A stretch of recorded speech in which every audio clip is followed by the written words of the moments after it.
region, so get ready because I'm definitely going to expect some surprises. All right, ladies and gentlemen, I'm here with S2G, all the way out from Turkey, a team that you guys have been seeing dominate in the land of Dawn. And today, we got some funny questions to kind of ask them as we progress through the MSC. First of all, congratulations for making it here, guys. I hope to see you do well in the wildcard phase. These questions are going to catch you off guard. They're not the normal type of questions you're used to hearing, but let's see what your answers are. If there was a zombie apocalypse and one player lasted on your team as the last one alive, who would it be? Bence net Kazı. Şili kalır. Kazı bilmiyorum. Ben Şili diyorum. Bence Şili kalır. Kanka bence ben olurdum, kaçardım onu. Sen direkt ölüyordun. Mantıklı Şili'nin kalır. Tamam bir karar Ben bir ver. karar verdim. Tamam ben Kazı. Şili'den yana kullanırım. Kazı. Ben de kazı diyorum. Kazı. Kazu? Yeah. Why? Niye bu çıktı? Because he can always escape from team fights. All right, next question.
Ladies and gentlemen, we are here all the way in Saudi Arabia, Riyadh. My name is Steph Weezy, all the way out from North America. Proud to be here as a video host, content creator, be able to interview some of your favorite players and see what they like to do behind the scenes. We're going to be talking to all the hottest prospects all the way out from multiple different regions. So get ready, because I'm definitely going to expect some surprises. All right, ladies and gentlemen, I'm here with S2G, all the way out from Turkey, a team that you guys have been seeing dominate in the land of Don. And today, we got some funny questions to kind of ask them as we progress through the MSC. First of all, congratulations for making it here, guys. I hope to see you do well in the wildcard phase. These questions are going to catch you off guard. They're not the normal type of questions you're used to hearing, but let's see what your answers are.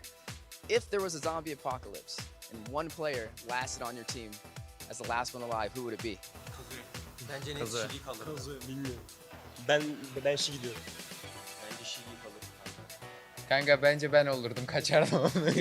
Sen direkt ölüyordun. Mantıklı Şili'nin kalır. Tamam, bir karar Ben bir ver. karar verdim. Tamam, ben Kazı. Şili'den yana Kazı. Ben de kazı diyorum. kullanırım. Kazı. Kazu? Yeah. Why? Niye çıktın?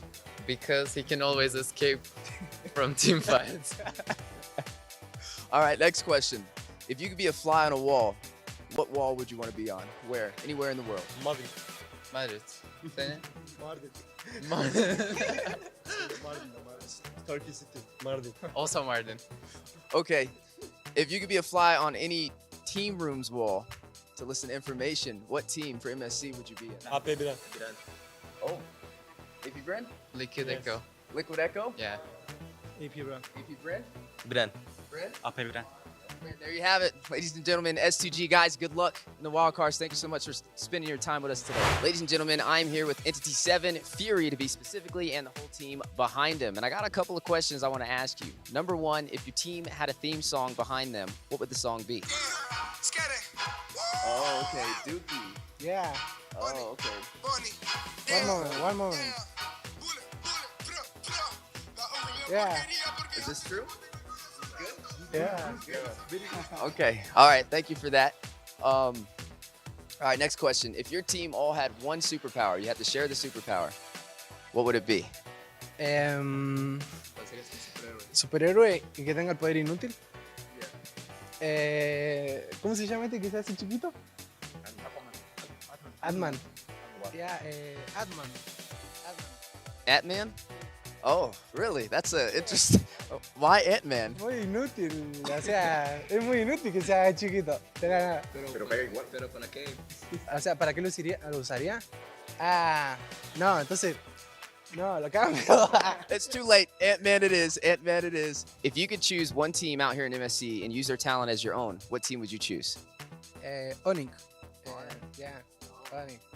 Nice. Giving some credit out there to Indonesia and the King of the Skies. All right. Well, guys, good luck in the wild cards. Looking forward to seeing y'all compete out here in MSC 2024. All right, ladies and gentlemen, I am here with the team all the way out from EECA. You've seen them compete up against Team Spirit. That's right, Brute Force is in the building. And today we have two special guests to interview with some amazing questions. To my right, we have Mashiro. And then also to my left, we have Kojic. How you guys doing today? Все хорошо. Все прекрасно. And that would mean good if I had to translate it myself. Now, I have some interesting questions to ask you guys. Number one, if you had one food to eat for the rest of your life and you couldn't eat anything else but that, what would it be? Скажи, я не знаю. Ну, пускай макароны будут. Spaghetti. That's a good answer. You can do a lot with spaghetti. All right. And then for your question, if you were handcuffed to one teammate on your team for a whole month, who would you choose? Marbon. Arbone. Okay. And if you had to choose one for Kojic, who would it be? Fangor. Gore. And if you had to choose one for Mashiro, who would it be? Фангор. Oh, maybe we should have asked Fangor. Well, guys, you've had an amazing journey, and you're just getting started out here in the wild card stage, so good luck on competing against these teams. Now, my last question to you guys is, who are you most excited to go up against? Против РРК. Oh, back RQ Akira, huh? Okay, that'll be a good one too. So, guys, definitely stay tuned. They're ready than ever, Brute Force, to step up to the stage for that $3 million cash prize. All right, guys, we are here at MSC 2024, and today we have a special team. You've seen them compete in Mekong. That's right, Zeno is in the building. As you see them stacked out, a powerhouse team ready for the wild cards. And I got some spicy questions to go ahead and ask them. So we're going to go ahead and start those off. First off, welcome to Saudi Arabia. How do you guys feel about being a part of the wild card stage? Excited. Excited. Okay. Well, what team are you guys looking most forward to facing in the wild cards? In this group, In this group? for me, it's probably KBG. KBG? Yes. KBG? Everybody KBG? Okay. Awesome. Let's switch it up a little bit. If you guys had to pick one animal and you could only use that animal's sounds to communicate in game, what would it be? For me, it would be a dog. Dog. You guys can't use the same answers. Well, wait, what's the question again? If you, yeah, you can only use that animal sound. Cat. A cat. Cat. Chicken. Chicken. Oh, that would be a fun one to see. All right. Me. There's a sheep. All right, your turn. Cow. A cow. Okay. All right. A duck. Duck and Dolphin. a dolphin. All right, and then my last question, I'll lead this one to you. If you had one word to describe your team, what would it be? Playful. Playful. Well, there you have it, ladies and gentlemen. That is Zeno. You've seen him in Mekong, and now you're going to see them in the wild card stage. Guys, good luck on your journey. All right, ladies and gentlemen, we are here with T2K out here in MSC 2024. And today we got some amazing questions right before the wild card stage. Starting off with, how you guys doing today? Great. Great. You guys would describe your team in one word, what would it be? I feel like we're pretty strong. Strong. Okay. Learning. Learning. I like it. Describe. One word describe our team. Going strong. Strong. Okay. The dark horse. The dark horse. Ooh, that's a good one. You got Support team. support team? Okay. Team support. Okay. All right. Well, guys, out here in MSC 2024, there's a lot of teams that you're going to be going up against. Who are you most excited to face? Probably Zon and Udil Oh, okay. from Homeboys. Homeboys. You have a team? Homeboys. Homeboys. Okay. If you guys could switch your talent with one team, any team here, and take it for your own, who would it be? Onyx. Onyx.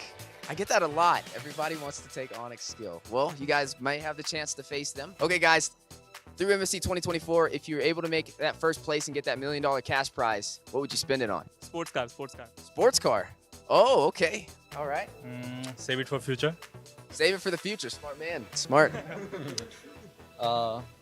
Probably buy a house. Buy a house. I like it. Spend some and invest some. Spend some and invest some. I would support my family. Family man. I love it. Buy a house too. My house too. What about a team house? Hey, there you go. Well, guys, good luck in the wild cards. I look forward to seeing you guys compete in MSC 2024, and thank you so much for your time. We are back here at MSC 2024 with an amazing team all the way out from Mongolia, IHC in the building. And right now, I have the full team here ready for some questions. Eisen to lead the way. How you guys feeling about competing in the wild cards? So excited. Excited? It didn't sound excited. How have you guys been training? Have you been scrimming? Here? Yeah. We are not scrimmed yet. Like, we are just going to the ranked. Yeah. Okay. Oh, rank games. How's that been in Saudi Arabia? Like, that's fine. But compared to Philippines, like, it's a little bit easy for us. What team are you looking most forward to facing in the wild cards? Homeboys. Homeboys. Oh, that'll be a good one. IHC versus Homeboys. The world has been asking for that match, and I can't wait to see it myself. What player, if there's one player on your team, would you say would be able to carry you guys through a game? Who would be the carry? Bibex. Vivex. Okay, if there's one player who fed through the game, who would it be? I don't. We just play aggressive and play safe at the same time. Okay, I like that. Now, if you guys could trade your talent with one team, if you could take their skill and make it your own, any team out here in MSC 2024, who would it be? Onyx. Everybody says Onyx. Wow, that's a major surprise today. Well, guys, I'm excited to see y'all compete. If you guys do place first place for that $1 million cash prize, what would you spend the money on? To invest or saving. Oh, I would save the money. save the money. Smart. $1 million. I don't think. Save it. If you don't know, save it. That's what I would do. I would open my restaurant, Oh, a restaurant. What kind of restaurant? like with good food. So you're a cook. You cook? Nice. Okay, so if there was a chef on the team, I guess we know who that would be, huh? Okay, and what about you? If you had $1 million from winning this cash prize for MSC 2024 first place, what would you spend it on? For me, I'm not thinking about the money. I'm thinking about the we should first win. We should win first. Yeah, like I'm thinking about win. Oh, I like it. His mind's in the right place. And last but not least, what would you spend your $1 million cash prize on? Maybe travel. Travel. Where would be the first place you'd go? Japan. Japan? Do you know like specifically where? No. Tokyo? Yeah. Oh, there we go. All right. Well, ladies and gentlemen, this is IHC. I appreciate you guys taking your time with us today. Good luck in the wild cards, and I can't wait to see you guys face off against hopefully homeboys and see which way that goes. Ladies and gentlemen, I'm here with Keep Best Gaming all the way out from China, ready to dominate in the wild cards for MSC 2024. We got some spicy questions to ask them before they step into the land of dawn. Number one, how are you guys feeling about stepping into a wild card? How do you feel about being here in Saudi Arabia? For me, in Wildcard, just normal because this is my second time Second time. in Wildcard. Oh, confident. Okay, if you guys had one word to describe your team, what would that be? Strong. 团结 Teamwork. Okay. cool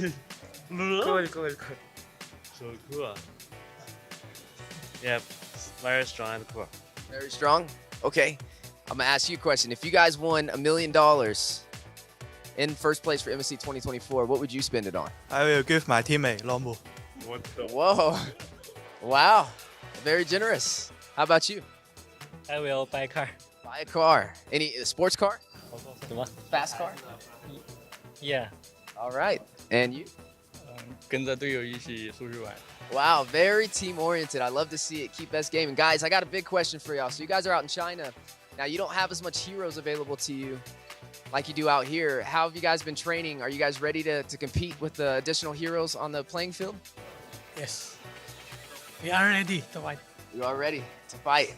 Yeah, I always say you guys have like the best story to be able to face through the wild cards because you have the hardest challenge of having to master so many heroes in such a short amount of time. So guys, good luck on your journey. We're looking forward to seeing you guys compete in the wild cards and definitely go the distance in the land of dawn.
And we're coming at you live from Riyadh here for the grand final of the MSC 2024 wildcard stage at the EWC, the Esports World Cup.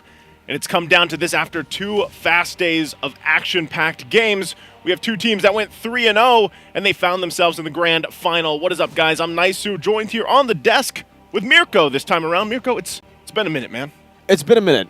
According to the building, right? A minute to the building is like a few days, a few weeks, I feel. And yeah, it's been a minute, according to your time. You know, for me, it's been, I think, a full week since we've last casted together. But yeah, glad to be back on the desk together with you to bring you guys the grand finals. Like you mentioned, both of these teams were undefeated in their groups, Group A, Group B. I would say, though, when it comes to the strength level of both these groups, we've had a fair share of, different comments, different opinions on Group A, Group B. It should be a little bit easier for Group A, should be a little bit harder, but I think even that was crushed, that expectation. in the group stages. Yeah, the group stages, and as you guys have been seeing too, again, a big shout out to ROG, the official phone for MSC, the entirety of it. The ROG 8, by the way, it's a great phone, and the teams have been getting adjusted to them, of course, and we've seen now some of them getting 3-0 in the group stage, like you mentioned, both Entity 7 and Homeboys. And, you know, I feel like as kind of things fell into place from day 1 to day 2, there were some surprises along the way. You know, I know you had the morning shift with our good LaFell over there, but, you know, was there anything that really stuck out with you from the groups? Unfortunately, you know, for me particularly, I think for Group B, Group A, it's a bit different. For Group A, it's definitely got to be the disappointing run of the favorites of Group A, which is S2G. But for Group B, it was the Dark Horses, who were able to exceed a lot of our expectations in T2K. Yeah, it definitely was. You know, that's just how the groups were, unfortunately. But we do get those two teams going the distance, 3-0. And this is now their final fight to see the world, you know, because this, I know we've seen all these best of one, so finally we get this best of 5 for the grand final. Finally, dude. And I think that's going to add an interesting dynamic so far from what you guys have been seeing in best of ones because, hey, you know, it's been brutal, it's been legendary, it's been simple. And, you know, with that being said, as they get ready for the best of 5 ahead of them, whoever comes out on top is going to be joining the rest of the teams for the group stages. And, you know, it's pretty exciting because this morning alone, we got to see some of the teams rolling in already, you know, arriving here in Riyadh, of course. And it's good to see. I feel like there's a lot of excitement in the air, especially waiting for those group stages to start here. We're taking a look at these intros as well, once again, for Entity 7. These guys, man, I would say have been really impressive up to the point in their Group A where they managed to get to. And, you know, as we look at the lineup one more time, it's Marquinhos, Hyde on Bush, Chan, Fury, and Irwin. And really, Marquinhos in his own right has really impressed me from the last time we saw him in the last wild card last year. And then everybody here on this roster really pulling things together for the whole group. Really impressed, even with Hyde on Bush's picks in the jungle, man. You know, the Dairoth? The Dairoth jungle. Not many teams do that right now. No, not at all. And on the other side, we're technically seeing a safer version of the Homeboys because actually in MPL Malaysia, if you guys were following MPL Malaysia, this was the team that you guys would look to go in, especially after they've won like 2 games in the series, to go and pick up something like a Leomore, something crazy, something bombastic. But here around in the wild card, we don't really see that too much. We're seeing Homeboys play a bit more safer. Maybe it's the addition of Coach Jeff into the lineup, making it just a bit more disciplined with the team. Yep, and we're going to take a look again at the lineup here. It's Sapat, Chibi, Udil, Nets, and Zorn. I know yesterday, if you guys were watching with us yesterday, we saw the kind of swap between Zorn and Mal fitting in. And I don't know if we're going to see kind of that happen throughout the best of 5 series, but either way, whether it's Zorn, whether it's Mal that does step in, it looks like Homeboys, you know, and something that can be said is they really like to... They really like to fight, you know, and they kind of have this interesting play style. I know you mentioned being bombastic and how they kind of rotate around the map, the picks they pick up. But I would say, man, we're just in a good area right now. I know we've kind of talked about this even leading into the wildcard stages. It's refreshing to see some of the picks. I didn't even think we'd see a Zask when we saw him yesterday. A Zask, not only did we see a Zask, but we saw the Zask win, right? Because Bobby, he was able to pop off on that Zask, dealing 50,000 damage in what, like the 9th minute mark, I think it was. It was crazy, without even the Holy Crystal. So the fact that some of these changes have happened to the game, you know, obviously the Sky Piercer also getting nerfed. We have seen some changes, some new heroes as well. Well, a new hero that we'll be getting at very, very soon. But speaking of these two teams, right? For Homeboys, for Entity 7, Homeboys, they're more of an aggressive team that wants to take control in the early stage, and it's really all about getting these kills and winning out in the team fights.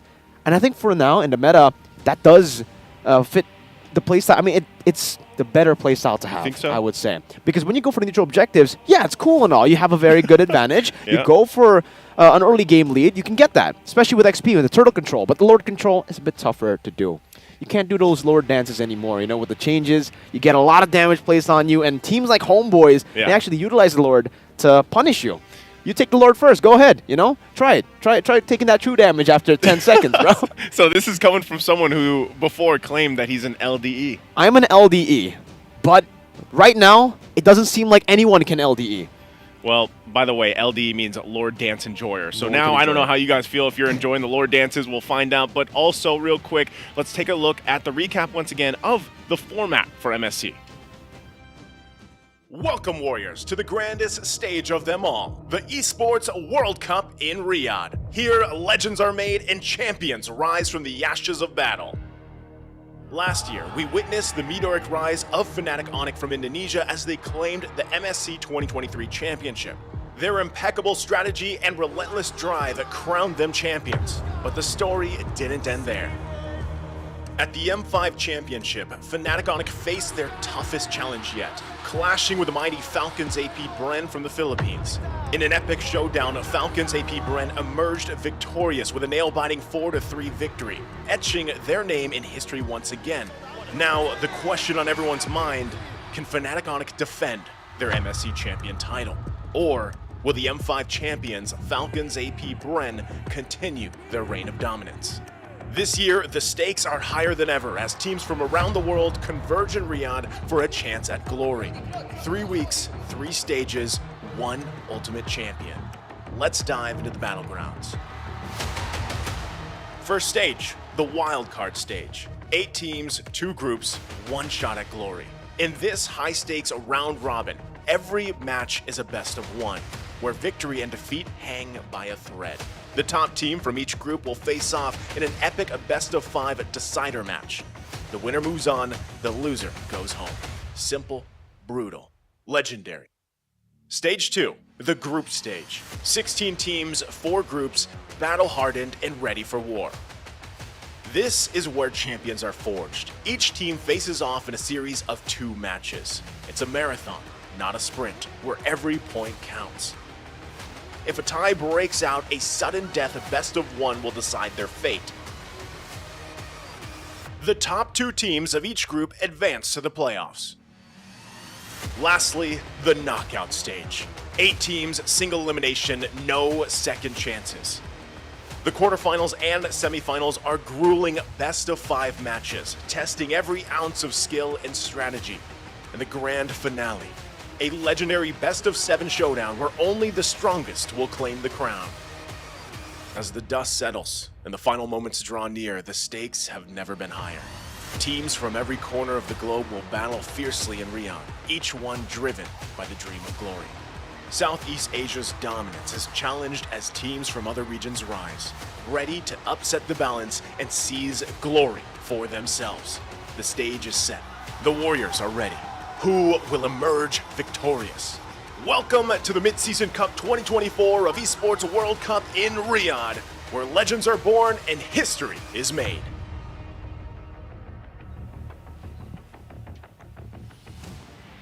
The stage is set. The Warriors are ready. Who will be victorious? I don't know, you know? You sound a whole lot like that voiceover dude that did the, Yeah. format video, man. Yeah, you've been hearing a lot of me, and I feel like you've been seeing a lot of someone that resembles you, man. Yeah, that reporter dude, right? The reporter guy. Probably. Not Steph Weezy, but, Yeah, Steph Weezy, reporter guy, the reporter guy, I think he lost his luggage, actually. He did. That reporter dude. I hope he gets it back in time, of course, before the group stage, because that's what's at stake here. For Exactly. these 2 teams, of course, for Entity 7 and for Homeboys. And it comes down to really who's able to take this. I feel like the meta that's forming, I don't know if you guys can agree with this, you guys watching in the comment section, how you're feeling about the current meta, because we know that it could change also as well. We saw this last time, right? Because from wildcards last time to the group stage last time when we had M5, they did have some changes. You can take a look at some of the changes we had with the recent patch update, and, it's been interesting. Juicin', by the way, is not going to be available. Is that right? Say that again? Juicin'. Juicin'? Okay, can you? I think it's supposed to be Juicin'. Juicin'. Yeah. Juicin'? Juicin'? Close enough, man, right? But we do have the Zask as well. Can you pronounce Zask? Zask. There you go. You got it, man. So the attributes have been changed a bit there, but the new effect, I think the biggest change has got That's to be huge. the new effect on the Lord. When aggro, increase physical penetration by 10% per second, and it stacks up to 10 times. So That's 100%, man. that's 100%. That's true damage. Yeah, that hurts. That's why we were talking earlier about, me being an LDE. I love seeing the Lord dances. I love seeing teams pull off crazy Lord dances, especially with, these forced errors placed on the map with some slow pushes in the bottom side. But it's a bit different now. You're really going to have to try to commit onto it. You have to go for a pickoff, maybe a fight. And I think we did see Brute Force actually try to pull off something of the sorts. They were able to go with Fangor and the Hilda up against T2K. If you guys remember game number 1 game number 2 yesterday, where they went in for the skirmish in the mid lane to distract them so that they can get the Lord.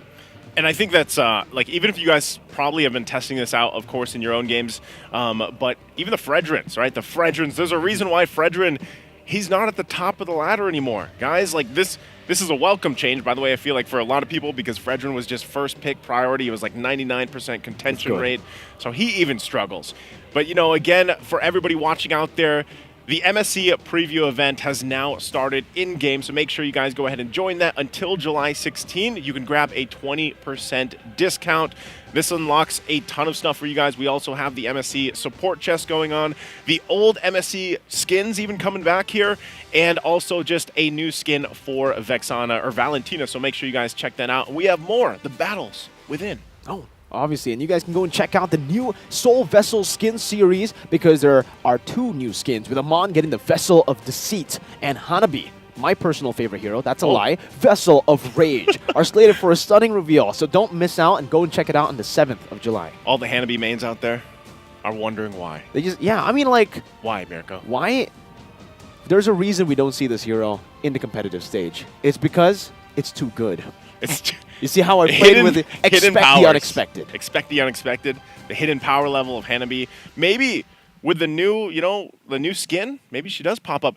I feel like at this point, guys, honestly, when we get to the group stage and even the knockout stage for the mid-season cup here, I think we are going to be surprised at some of the picks coming out already. We already have been for the wildcard stage. Zosk. And yeah, and if you guys have been watching other, you know, MLBB competitions around the world leading into this, you know that it is a very different kind of environment that we're used to seeing. And so far from asking people their opinions on the current meta and everything, like, they're pretty happy about it. You know, this change was welcome in, I feel like. Yeah. Maybe for some of, you know, for some of you guys out there, the tank mains, and I'm sure the people that had to deal with the Sky Piercer when it was first released weren't too happy. Although we could still probably bump up the cost of Sky Piercer. I'm just saying. I agree. 1,500 gold. I don't know about. Yeah. I don't know about that. Yeah, we were talking about it like the whole time while we were casting, right, for Sky Piercer. How do we change this item? Because the 6%, they changed it down to 4%, and we did see the impact of that, right? You're not able to get those early kills as fast as you were able to before, but still, you know, the cost on that. Even the Hilda, as a roamer, that actually lost in the early game yesterday by Fangor when he played, again, brute force, up against T2K.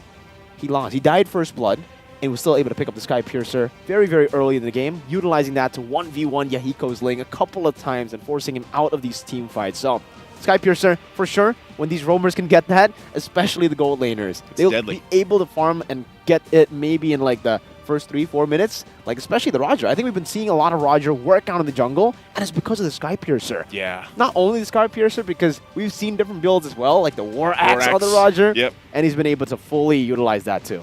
I think it's just interesting, you know, because Sky Piercer is going to be an item of discussion for this whole mid-season cup, I really feel like, and even Roger. But we are going to be taking a very short break, about 2 minutes or so, before we get ready to head into this matchup. So sit tight. We'll be back after this.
And there we go. Welcome back to the desk here. Again, we got a little glimpse of some of the top 5 plays, I would say, mostly from also homeboys there. And, you know, I was hearing the casters in my ear as those plays broke out. I wasn't. You Did we weren't? get like different clips there? You know, I was imagining it. You were imagining it. Yeah, I could feel it. Yeah, I mean, I could definitely see it right earlier as well. Those team fights, we got some legendary calls there with the Maniacs that Eeca got as well, but we got a comparison for both junglers. You know, for both of these junglers here, I think this is a good way to put it. As we talked about leading into this, Haidan Bush so far for a lot of his stats are more towards, you know, these objectives like we mentioned. But I think when you talk about Chibi and homeboys in general, they just want to fight. They want to duke it out. They want to go for it. You know, they're very aggressive in the playstyle they have, especially when they get a lead. That's something that homeboys is very well known for. And even looking at the hero pool, I mean, yeah, you saw the Dairoth jungle from Haidan Bush. You saw the Julians. But so far, it's been about the Rogers and the Lings. You know, I don't know how much this ends up changing as we get further into the mid-season cup. But right now, Roger, Ling seem to be the big priority for any of these teams so far. And so, you know, obviously when you get the snowball going on either of those heroes plus the Warcry emblem, that really helps the snowball potential. And that's why you also saw earlier, the average time for homeboys was like, what, under 14 minutes, I think it was? 13 minutes compared to 19 minutes for E7. So already there, it's a little bit different. For E7, they really like to go with maybe... It's an early game composition, but in the gold lane, they play with the weak side gold laner that scales up to the later stage. Meanwhile, for homeboys, it's been, let's fight. Let's fight. Let's find out. Hull. We are going to be taking a look at a video here to lead us into the draft. Let's see what our reporter has to say.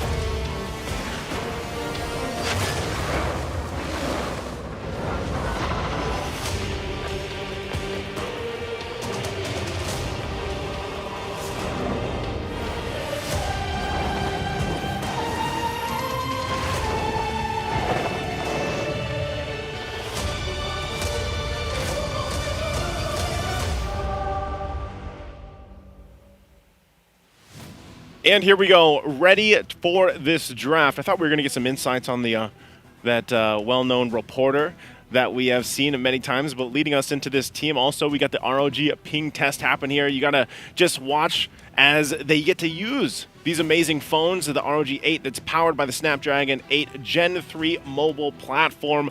Asus ROG is the official gaming phone of MSC 2024.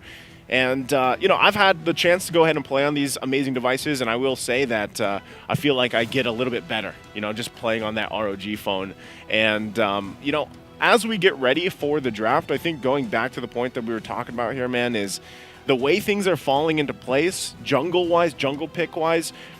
Even though I was saying we see a lot of Roger, we see a lot of Ling pop up, and those are the assassins right now being locked in, there's still a lot of room for versatility, I think. And so far, what we've seen teams do is pick up at least the Roger early on because it's flexible. So I think it's still the same sense of when we had the previous patch where you always had one pick that could possibly be flexed. You know, if that was flexed into the Roam, if that was flexed into the XP. I mean, think about when Arlott first came out. Yep. He went to like 4 different lanes, you know? So right now with Roger, he's usually picked up and you decide, is it going to the gold lane? Is it going to the jungle? We'll find out, though, as we jump into the draft here for game number 1 in the best of 5 here for the grand final of the wild card. And so homeboys will be on this blue side. We got E7 on the red. And we'll have to see, too. I think some of the bans that we can expect are still going to be similar. You know, the Luyi, the Chip is banned out. Both of them come through. I'm wondering if teams still want to actually also ban some of the XP lanes, which is funny because so far on the XP lane, man, it's really been just Terizla and Yuzhong being mostly prioritized. Mozkov ban comes out, which even despite the nerf, if you will, from Mozkov, he's still quite devastating in a lot of these lineups. Yeah, it doesn't really feel like a nerf, right? Especially considering, you know, the win rate on this hero. I think it's still sitting at like an 80% win rate despite the changes. And What's surprising is I feel like for the damage, especially in the later stage of the game, once you have that power spike, it makes sense. You kind of expect that from a Moskov. But what you don't expect is for the Moskov to actually dominate in these lane matchups. I think it was day one where we got to see the Roger versus the Moskov a couple of times. I think it was S2G versus KBG, and then we had a couple other games with Fury as well on that Moskov. And the Moskov, for some reason, was always able to get the lane dominance there. So the fact that it's manned out away from E7, a team that was able to utilize it so many times in Group A to go and get that 3-0 standing, makes sense. The Harith, though, is also a really good ban from E7 towards Nets, but it's kind of different, this Harith. Yeah. While we're talking about, Moskov receiving some of the nerfs, Harith wasn't really, like, nerfed to the ground. Yeah, to the ground, yeah. It was just, like, a small little adjustment, but we're seeing Harith right now, at least in the wild card, standing at a 0% win rate.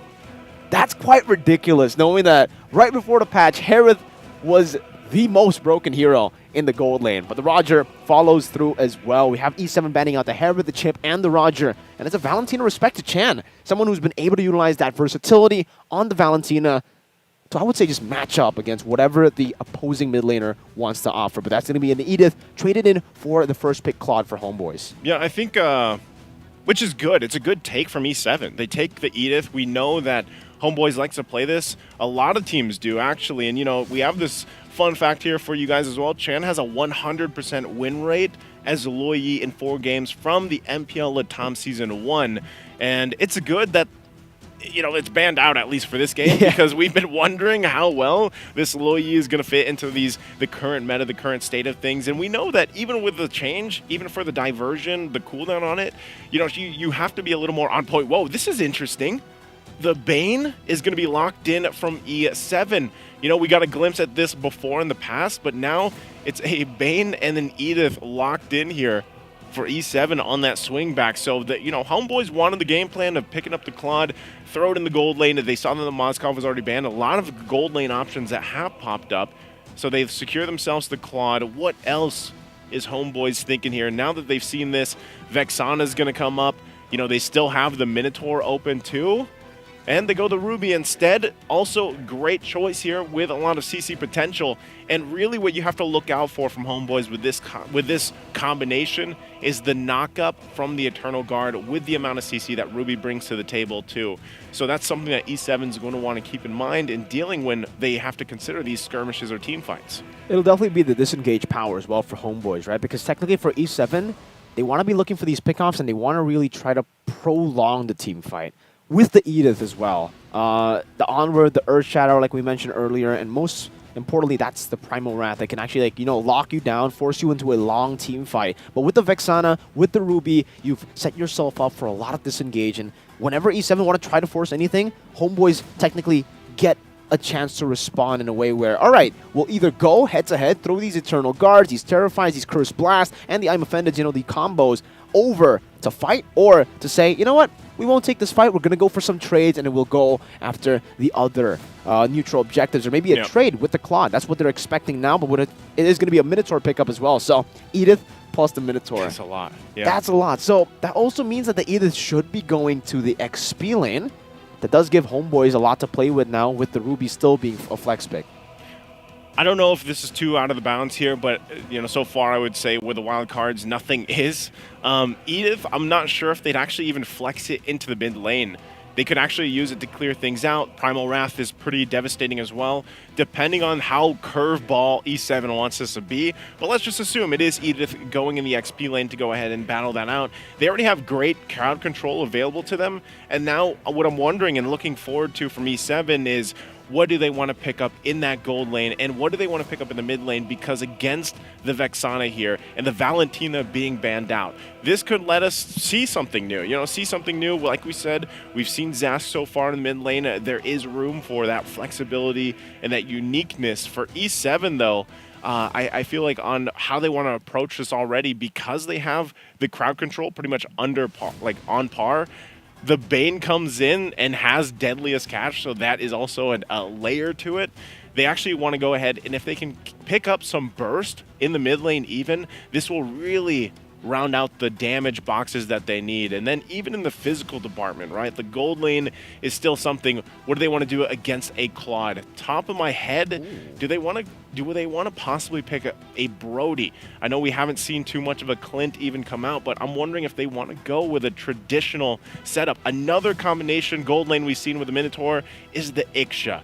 Eeca with a Sky Piercer, even with the nerf, could actually end up being pretty devastating depending on how the setups come through with the lineup that E7 has. I mean, right, it's great. You're seeing all these different heroes like the Eeca, the Brody, to be comboed in together with the Minotaur and the Edith. But just yesterday, it was Homeboys who comboed in the Minotaur together with a Mincathar in the gold lane, dude. So, you know, LaFell called it the King's Fury. Maybe we get a chance to see the King's Fury again. But at this point, you know, Chen really won't be enjoying this game, it seems, because 3 bans, well, 2 bans in the last phase, another 2 bans in the first phase. That makes it a total of 4 bans have been sent by Homeboys to E7's way.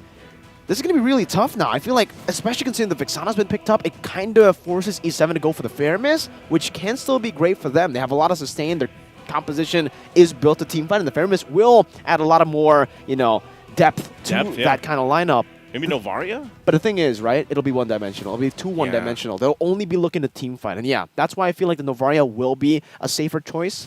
But now considering, you know, some of these assassins are meta again, the Lings, the Nolans even, and that's something that's actually really interesting for Homeboys. The fact that for Chibi, Nolan has been the prio assassin for the longest time for Chibi, and we don't get to see that at all in the wild card, at least for the group stages. Maybe now Homeboys decide to pick it up, but E7, they go for the carry first. They want to try to hide that last pick for Chan. Maybe it is a Novaria, or maybe it is a safer pick like the Ferrum is, but it does, you know, kind of force them to play it a little bit more one-dimensionally, just going for these team fights and skirmishes all around the map. I think it's, you also just play the fact that you have a Bane, right? For the most part, he can actually be pretty good when it comes to these objectives. And again, going on the stats that we saw, E7 likes to go for these turtles and these lords. Yeah, that's going to be a Joy locked in so far for Homeboys and an Akai. Whoa. Okay, interesting. We don't see Joy often right now, but you know, this could be an interesting thing. This is going to be the first pick for the wild cards, at least, that we get to see Joy. And so far with that, that's going to have everything fall into place, of course. So this last pick for E7, mid lane options, Novaria is probably the safest, unless N87 wants to bring out a curveball at this point. It is game 1, you know, so if you're going to go ahead and test something out, you could, because you still have that, you know, best of 5 that these teams are going to be duking it out for. With that, too, for Homeboys, the lineup that they have a ton of crowd control themselves. You know, they can lock down just using the Ruby alone and the Eternal Guard, like I talked about. And the damage, I mean, even from a Joy, provides good enough magic damage to work with that pick for the Vexana here. So, wow, Nana. Okay. I wasn't expecting the Nana pick. This is, you know, thinking Novaria would come through, but instead it's going to be the Nana for Chan. So, all right. Interesting pick. This is a whole lot of just, you know, when you land that Deadly Catcher, you get the setup and you just drop down Molina Blitz. Like, you're just going for the big damn zone. That's what you're going for here. I mean, you said it earlier, right, Isu? If they want to try to utilize game number 1 as kind of like a read or maybe some kind of like experiment game, then yeah, I mean, it's a best of 5. This is the first best of 5 in the wild card stage. They're very used to playing the best of 1s, and maybe because they're used to it, they're acting as if, you know, that game number 1 is more of the best of 1. We're just going to try to utilize this as either a game to try to read out some of the bans that they're prepared for, or to just go with some curveballs like the Nana pick. 5 seconds till well, the enemy wild pick or not, it's the last game, the last match, rather, for the wildcard stage here at the Mid-Season Cup. One of these teams wants to start off by locking in their slot on the group stage to see the world. Will it be Homeboys? Or will it be Entity 7? Let us know in the chat as well which team you're supporting here, as this is the first game in this best of 5. And they want to get off to a great start, both of these teams. And with the lineups that they have, taking a look at the emblems here, it's more or less the same of, you know, what we're used to seeing anyway. No new emblems being brought up for these lineups. But we'll have to pay attention to some of these early rotations, especially as we see a lot of teams, if they get first blood or let's say even a double kill early on before the first turtle, they tend to really dominate, you know, this early portion of the game. So, you know, with that too, nothing out of the ordinary sticking out for those first items being locked in. Already too, I want to see exactly if any of these lineups decide to utilize the Skypiercer, because we've been talking about that for so long. And, you know, with the difference of even junglers, you know, Bane, actually look how much attention is going to be put on here. They know he's not on that side of the map, but GB also has the support of the team here. They go for retreats. Whoa, the turf fight connects onto the back, and now it's going to be Chan caught. Still able to flick around as Erwin is able to disengage. Chibi diving deep into enemy lines to pick up first blood, and he gets out as well of that Earth Shatter. Quick pace by Homeboys. Okay, already off to a good start. Like I was saying, you know, whatever team starts on that first blood route, they're going to go for it and start the momentum building already. So at this point, they get that, they kind of work around this, and leading into the first turtle, the fact that you have that one kill already on Chibi, it gives him this kind of confidence, this advantage that he can work with against Hide on Bush. So for Entity 7, they're going to have to be able to answer back to that. They don't want to let things get out of hand already this early on, especially with the lineup that Homeboys has. So they'll go ahead and get this kind of under control at this point. Nothing too crazy, but Homeboys will start up this first turtle of the game. They get this area to work with, and now let's see, Entity 7, they want to make their way. That's up top as well, just using the blazing duet. Now it's going to be Defiant. Oh, Sapat looking forward. Dora Wolf King now into the Minutes Fury, knocking two members up. But GP is still doing a lot of damage onto Marquinhos. But the deadly catch catches Sword, and now it's going to be Hide on Bush to take on the kill. A trade on the other side of that turtle pit, as it's just going to be 1-for-1. But Homeboys do get one more trade on. It's the turtle, a neutral objective, and it's a first item, Skypiercer. Chibi, an SPA, a Skypiercer abuser. He's going to pick that up already. And that was the question I had, you know, which teams would actually be able to utilize the Skypiercer first, or even better. And Chibi picks it up right away. He's already pumping out the damage like we saw earlier against Chen. And now that it is a Skypiercer, it gets a little more scary to work around with. And again, as we get through the Mid-Season Cup, make sure you guys grab your MSC pass, join in on all the events in-game. And going back to this again, you know, first items, nothing too crazy just yet. It's only that Skypiercer. Oh, Udo flickers forward, goes for the turf fight, but gets caught by the deadly catch, and the Molina Blitz almost takes them down, forcing Zorn to go for the heavy spin. It's a good Eternal Guard to knock two members up, but there are no kills traded. Not here in the third minute. Already both teams, though, showing how much action they can provide on the map. I was surprised that amount of damage that comes through. Was that just all the deadliest catch that actually pumped out the damage? That's scary. I think Molina as well. I think it was a boomerang, Was it the boomerang? Okay. I mean, yeah, Chan's Molina Blitz is down. So, I mean, that was just a surprising amount of burst damage. So, even given how Homeboys started this, Entity 7 looks like they have enough in the tank to go ahead and fight. First item are going to be locked in for Hide on Bush. Does get that Hunter Strike now available. You can see Chibi's doing a pretty good job at just kind of farming and staying a little bit ahead in terms of XP against Hide on Bush. And I think the big thing about this, Zorn should be fine from this. Yeah, he's just going to poke this in and out. And Hide on Bush there. The thing I want to see is once these objectives, these objective fights happen, Entity 7 in this position they're in can actually contest this. I know they're down a couple thousand gold, but you already got a glimpse of the amount of damage, and they have the setup potential with the Minotaur, with the Edith, that they can play around. First item also going to be picked up here now by Fury, the Corrosion Scythe. Still going to stay on that bottom side, so it's just a constant 1v1 with the gold laners as they battle it out. But it's going to be on 4-on-4 eventually. I mean, neither team wants to really start this up. It's not the turtle, by the way, that has that 10% penetration. Oh, there's a heavy spin. Good pin down by Zorn now. The team follows it up. Minus Fury going to be able to knock three members up as Marquinhos able to flicker out with Primal Wrath now. Deadly catch popped up. Not able to connect now as Molina Blitz gets rid of Zorn's HP bar, but Chibi is still able to win out the Retribution up against Hide on Bush, who was around the turtle. Zorn getting out too. And Homeboys are just playing it very clean. Nets in the mid lane. We'll have to respect the Molina. Placed down by Fury, but Chibi, ability there as well. Look for damage with the help of the Blazing Duet. Dives under the turret and goes for the kills. Now one last shot with the electrifying beats, but Chan will have Erwin to back him up.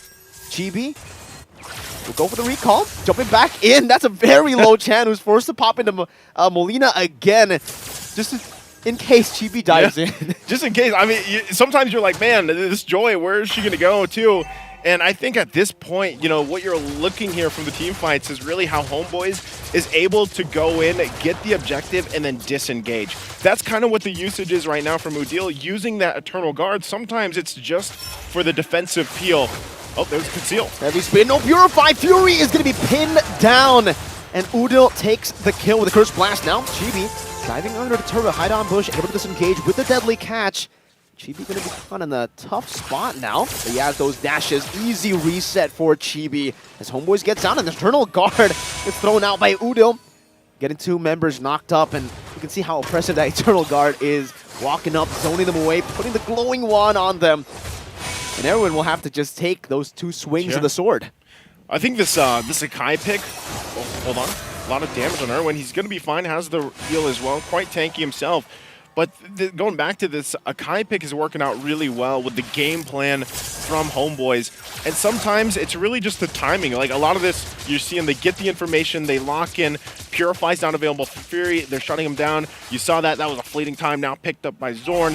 Has the heavy spin even more now. Yikes. And yeah, that's a big yikes. It's something tough to deal with. For Entity 7, I'm really trying to look at how can they keep this from going too out of control. They're still maintaining, you know, a 3,000 to 4,000 gold deficit. Zorn, though, again, gets the pin down. Minus Fury with the flicker, catching them back. Oh, that's good. I'm offended. Catching Chan as well. The Eternal Guard locks Erwin down. The Blazing Duet now by Nets, dealing a whole lot of damage to the back line. And what back line? That's actually the front line. Curse Blast as Zorn flickers forward, trying to go for the kill. 3 for 1. It's Subpot traded in. Marquinhos can't even get the Earth Shatter down as he gets terrified, and now he's forced to pop in a Primal Rat. Chibi will just collapse on him, and Zorn takes the kill away with the heavy spin. Okay, well, I asked the question earlier, what can Entity 7 do from keeping this getting out of control? Oh, no passive. Chibi just walks him down with the electrifying beats. 9-2. It's a massive gold lead for Homeboys. My goodness, they got I don't know, they got to throw the drum set away or whatever Joy plays music on. Whatever the electrifying beats are, they need to get rid of them because Chibi has been just a destruction all by himself. You know what Trex would say? What? Punch her in the face. Yes, that's probably what Trex would say. You could do something like that.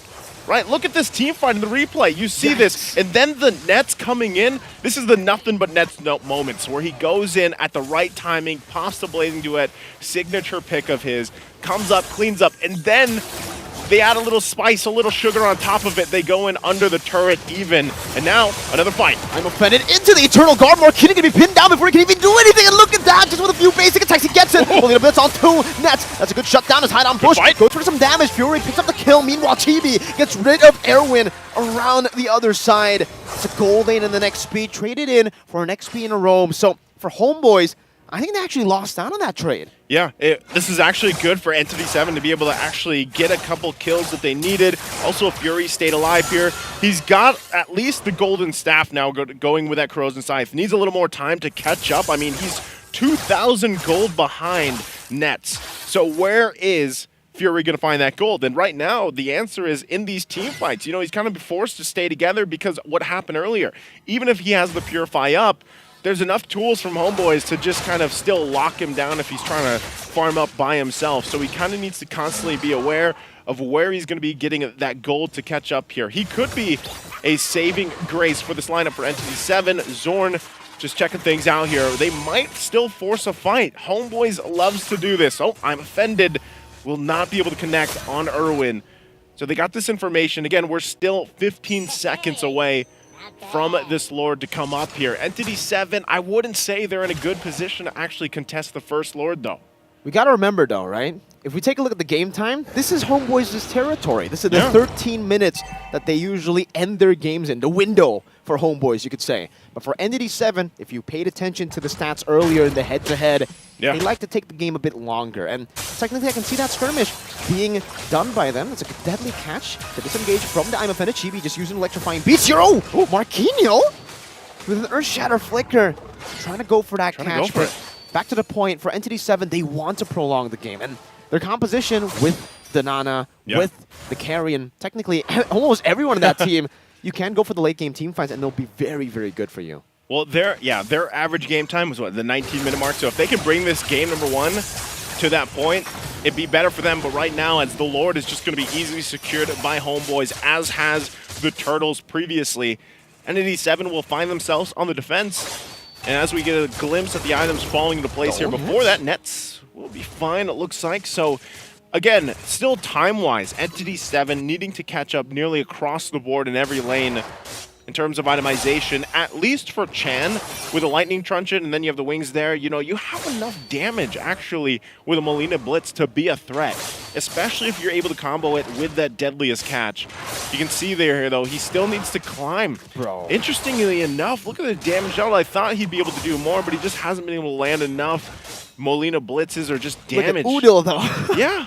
Look at Udil's damage, you know? So, again, a little more defensive picked up here. The Flask of the Oasis now for Irwin. They're going to have to defend against this. It is that first Lord. They do use the Deadly Catch to clear it out. They get a Flicker out, too, from Udil. So that, for now, is going to work out. But even Sapat not able to go in unless he pops this Flicker. But so far, it looks like Homeboys will just go ahead and get these turret shields down. And there goes the Eternal Guard.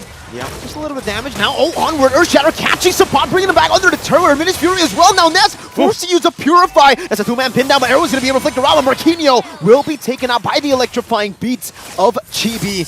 Just the 2 XP laners traded here in the 12th minute of the game. That's a BOD, by the way, for Hide on Bush. I think this is better for Entity 7 if they can just hold it down. Again, they need I would honestly say 6 to 8 minutes. They'll be in a better position to go ahead and deal with Homeboys. But as you're seeing, Homeboys is actually pressing the situation. Electrifying beats again, Chen. Okay. Wasn't able to get that Molina. Wasn't able to take him out under the turret to punish him. And Homeboys just are still playing it slow now. It's still the question of, like, how do we deal with Chibi? He hasn't died yet. He does that time and time again, goes in, electrifying beats, pops some damage.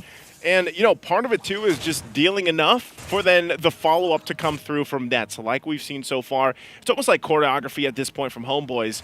But Zorn also doing his thing. Yeah, doing his thing. He knows there's probably someone over here from Entity 7, so they'll go ahead and just really, for Homeboys, they can't really cap out on anything just yet. Oh, this is interesting, right?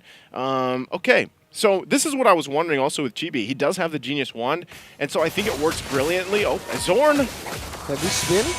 The Earth Shadow going to dodge away from with the Battle Mirror image in the back line. Don't let go look at Chibi. Again with the electrifying beast and taking Chan down. Everybody melting, but he just gets deleted in the back. Marquinhos with the Primal Wrath and Fury. These basic attacks that are just so deceiving. That's the carry damage. You don't expect it, and then suddenly all of the hits. You get punched in the face. You get punched in the face. Chibi got punched in the face. That was a bit more brutal, to be fair. That wasn't like a punch. That was a kick. That was okay. That was sure. a kick in the face. I don't, you know, Chibi, a head kick. Yeah, Chibi thought he was okay, and then he's like, "Oh wait, hold on. What happened? What happened?" And I was gonna go into the point where he has the Genius Wand, which actually works really well with Udil, and why they can follow up. But man, talk about just a clap back from Entity 7 in that last fight. So with that, I would say Entity 7 is able to get enough kind of confidence in even dancing off with this Lord. Because like we mentioned earlier, guys, the Lord gets pretty devastating. Even at this one, the second one of the game, Chibi can't just sit there and deal with it. He's going to have to also rely on these other members from Homeboys to take that front. And if you look at Entity 7, they have a lot more tanky options to hold that Lord, to hold that front side of the Lord if they have to. So for Homeboys, they might find themselves in a bit of a difficult situation where then they have to decide, do we split push? We have a Claude. He's online. Nets has done this time and time again, you know, and on this specific hero. So that's something that ND7 might want to watch out for. Conceal going to be used. Zorn, but not going to be able to find anything. So they go and just might go ahead and set up for this Lord. Yeah. I think that's exactly what they want to do here, but they got to burst it down. They got to commit to it. If they take too much damage, these members aren't really tanky. And you can see from Homeboys, they're just going to go and shred it down. No problem whatsoever. Chibi even just jumping in. He is half HP though, so I think he has to be careful, and he will just use the electrifying beats for the minion waves. A good Lord take for Homeboys. But Entity 7, it almost feels like they know that they can't go for that. They can't contest it. but they can defend. They can defend. Actually, their clear is pretty good here, especially because they have a Nana, for instance, who also has the Divine Glaive locked in now. You also have Carry now locked in itemization-wise, already locked in the DHS, has the Meteor Gold Rose as well. So you have a little more defense to deal with some of the magic damage that's being pumped out, and that's been the main problem for Entity 7 against Homeboys. So they get ready for this Lord to push in. It's going to go ahead and get this charge off. See if they can defend their base. Oh, heavy spin already used up in the bottom lane as the Eternal Guard gets popped in and just zone him in the way. TB in the back line just doing some damage. What? Fury assassinated by TB in the back. And now with the Eternal Guard munching on Erwin's HP bar, it will just be them completely wiped out. Everyone except for Chan. And they'll secure game number 1. My, oh my, on a second Lord. Homeboys said, yep, let's go, and they went, taking out just Fury, one of the main members we were talking about leading into that, to be online and to fight for that defense. Chibi knew the assignment, went for it, and got it. So that gives Homeboys that first step towards the direction of getting that spot in the group stage. Very strong game for them. Again, it took them a little bit longer than their average game time, but as we take a look at the highlights, you saw this Joy, this first pick that we're seeing here in the midseason cup for the wildcard stage. It looks like it works out great. You just have to play around it, and then once you transition to mid to late game, you got to be a little more careful, going into the approach of some of these, but Chibi still played this very, very well. Yep, this is where he gets, he gets checked a little bit. Is this? Yeah, that was the damage from Marquinhos, by the way, with the Primal Wrath. So, again, he knew his job. He did it well. And the team follow up. Nets again, too. Nets on this Claude. They didn't have an answer for that, either. So just things really coming together for this game number 1 for Homeboys. Played their play style, played their composition really well. And I'm wondering how Entity 7 will adjust from this. We are going to take a quick break, though, before we get ready for game number 2. Sit tight. We'll be back.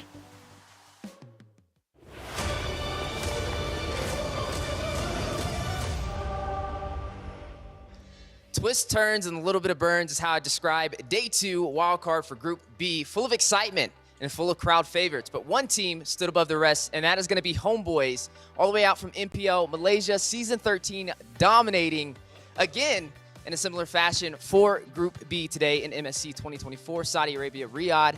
I have the whole team with me side by side, and man, the world has a lot of questions. First of all, guys, an amazing performance for today. Undefeated, just like Entity 7 for Group A. Is definitely going to be a hard match for you guys going forward. But for today, what was your guys' secret to success? How did you remain undefeated? I think we just trust each other and then focus discipline lah.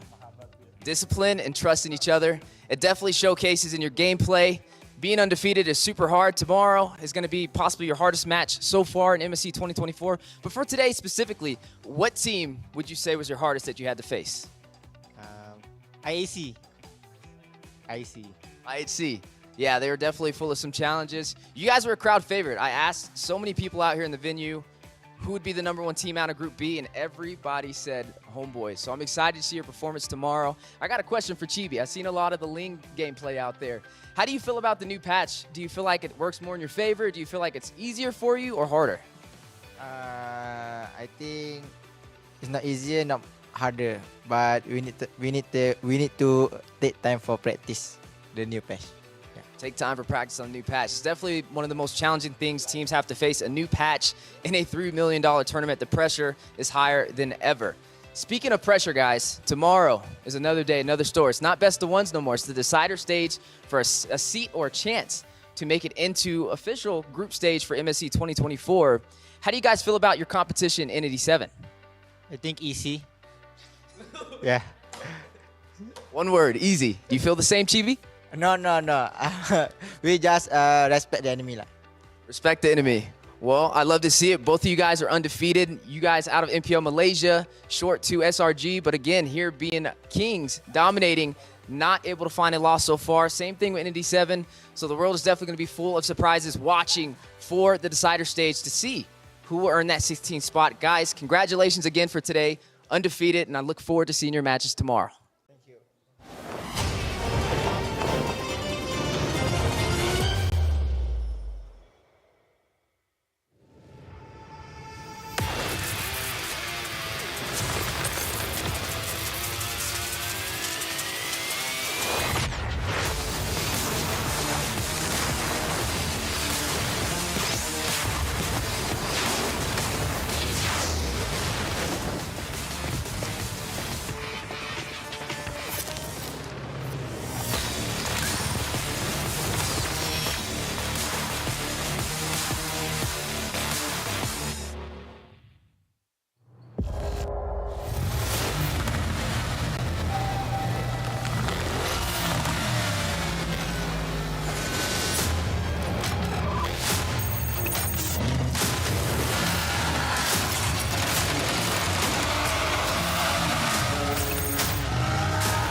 New adventures bring new challenges. Even as the heat rises, dandruff and grease won't stand a chance. With new Clear Men, powered by triple formula technology.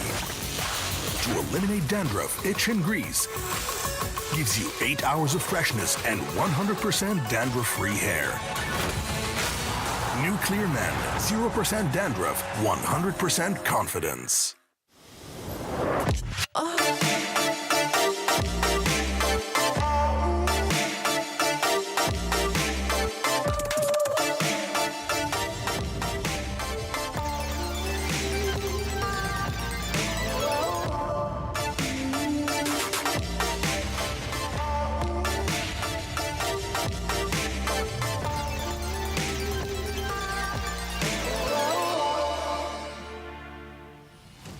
And we are back.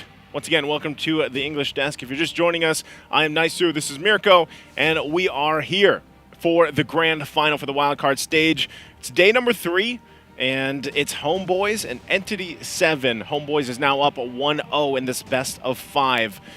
And I could say, man, after watching that first game, that was pretty tough for Entity 7. I think they have to really fix a lot of things if they want to not get swept here in this series. Yeah.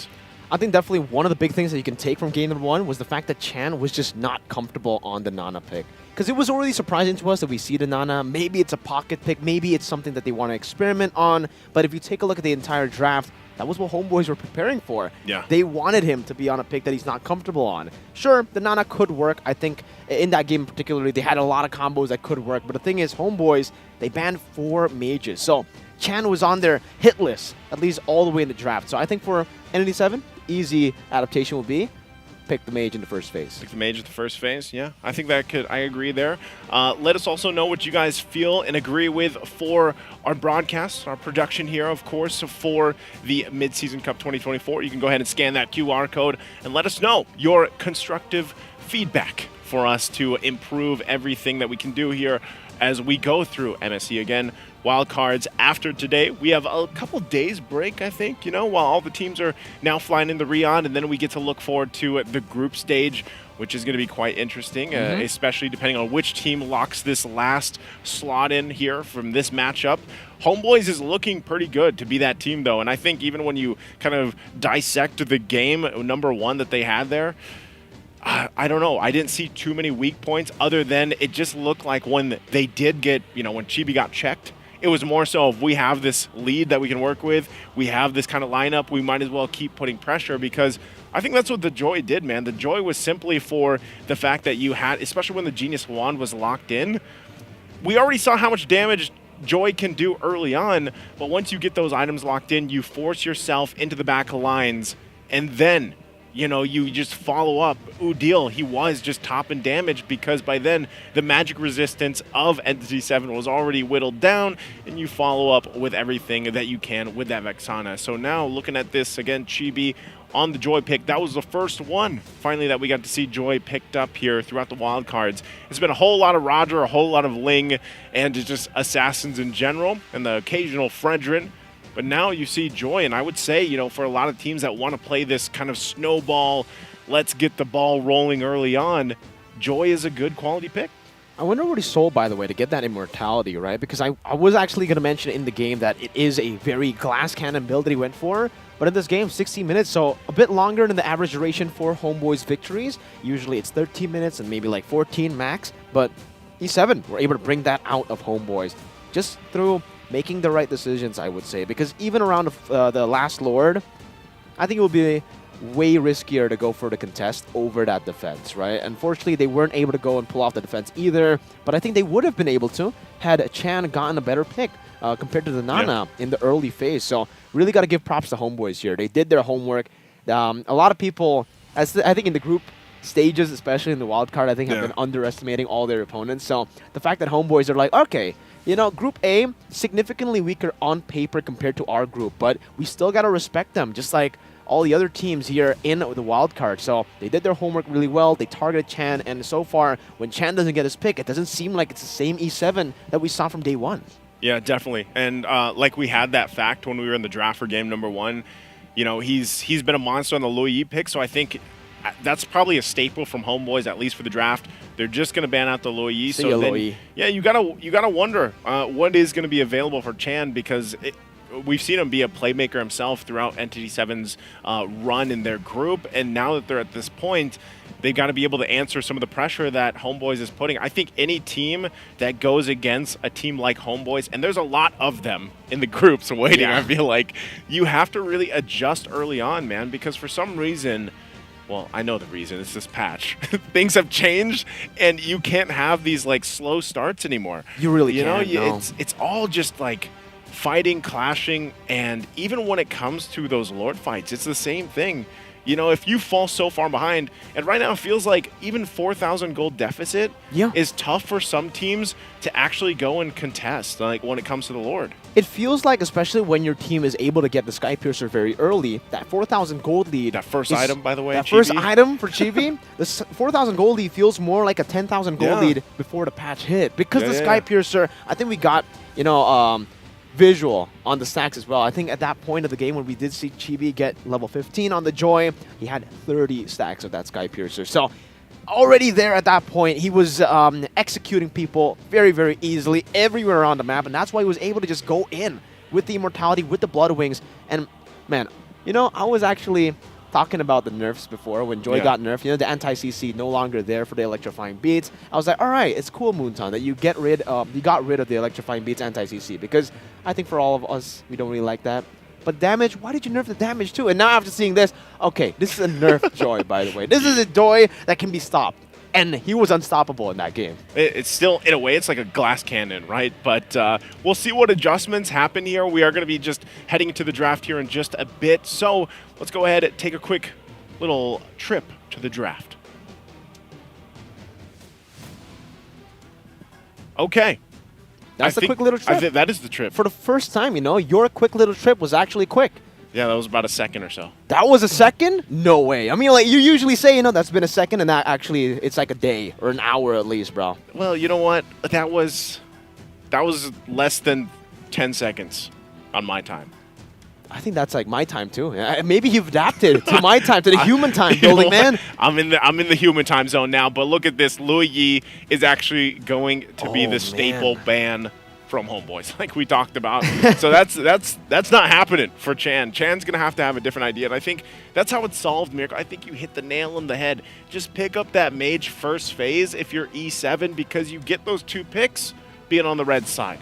You know, you can just go ahead and play on that advantage, because Nana was not going to work for them. I get too, Nana can provide some pretty good burst damage, but just the overall impact, what are you going to do with the boomerangs, man? You know, like how is that going to work in comparison to what we saw from the Vexana earlier, or a Valentina, for example, if it's not banned out? You know, we might see one of the teams actually ban the Valentina out here still, because it seems like they're going on that focused route on dealing with that. Mozkov might still come up or not. Gold lane so far, I feel like even if we look at the previous game, that gold lane matchup, there's the Mozkov ban. Dealing with nets, you can't let him get the Claude, I feel like. This is probably one of his best picks, if not the best pick for nets to play around with. Before, you know, this has been a minute. Bruno has not popped up here like at all for a lot of teams, but Nets also loves that Bruno pick.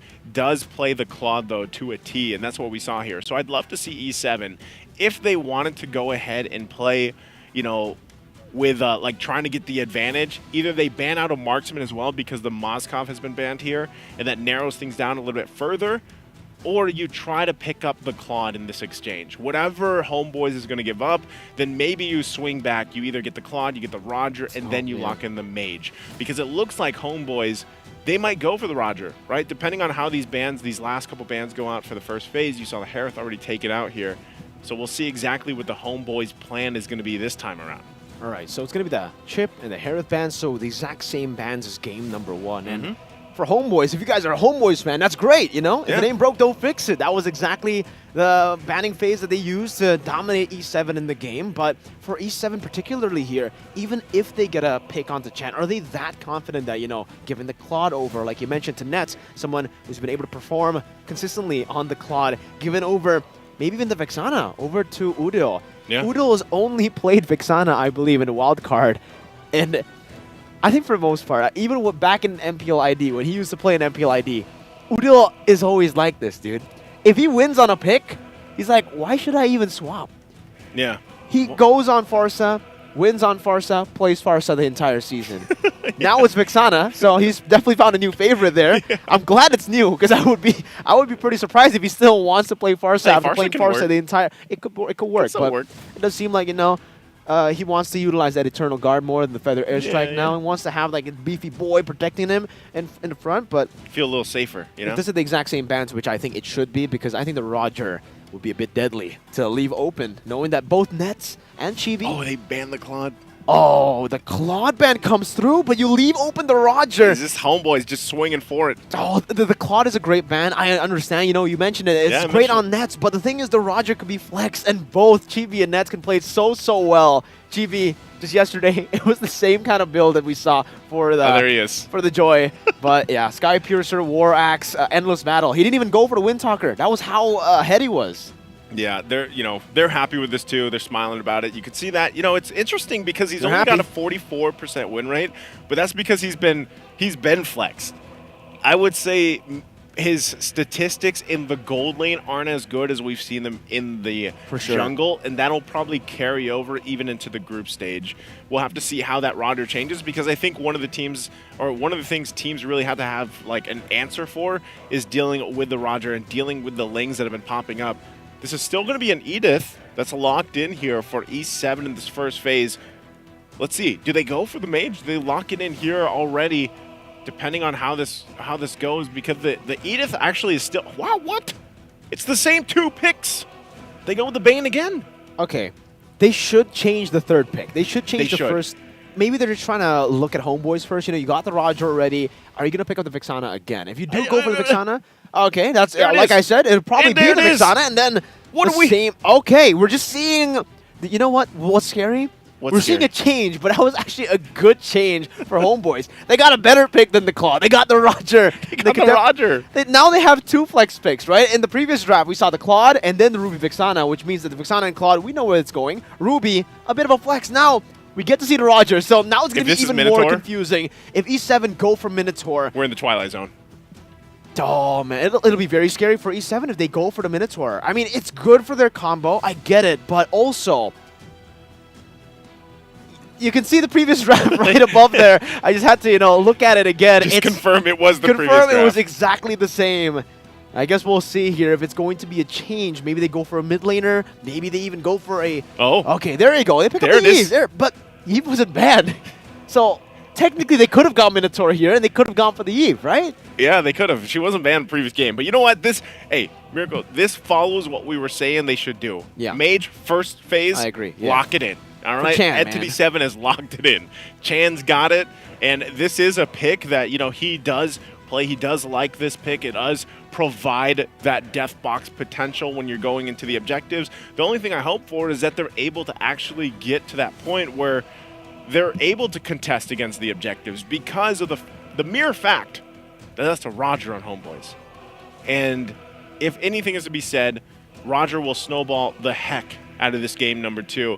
And looking at this too, a little game fact here before this decider match. Nets 27 had a 27 KDA. Wow. It's the highest among all the wildcard players. The second highest is Sapot with a 9.33. 2 homeboy players. 2 homeboys at the top of that KDA standing here. Wow, 27 KDA for Nets. And that's what I was saying, you know, at the end of game 1, I was like, man, even if they had an answer for Chibi, you got to have an answer for Nets. Because Nets really is just... Nets, especially when he gets a Claude. So that's why I'm saying, like, I actually like the fact that Entity 7 decided to go that route, ban out the Claude. It forces Nets on something else. So I'm also wondering what Nets will pick, because he is one of the players that likes to play the Harith in the gold lane, but that's banned out. So we might see him bring up maybe something new for the gold lane, unless this is a flex. Unless the Roger is flexed for Nets in that gold lane. But as we get through this second phase of bans, the Terizla is banned out, the Minotaur, like we mentioned earlier. And, you know, for I think both the teams, this first phase is good. It's locked in. I mean, it's nearly identical but the Eve I like better than what we saw last time. I think a lot of people still need to see the the value of Eve in the current meta. That's true. Because I feel like she could be quite devastating with some of the new items too. Great poke. You know, the poke is actually pretty good. The glowing wand could actually provide a lot of value to this lineup going against homeboys, if that happens to be one of the first few items that is picked up here by Chen. Because, you know, there's a Ruby over there, there's a Roger, and you kind of need to deal with it. The only thing I don't like about Eve, she's stationary.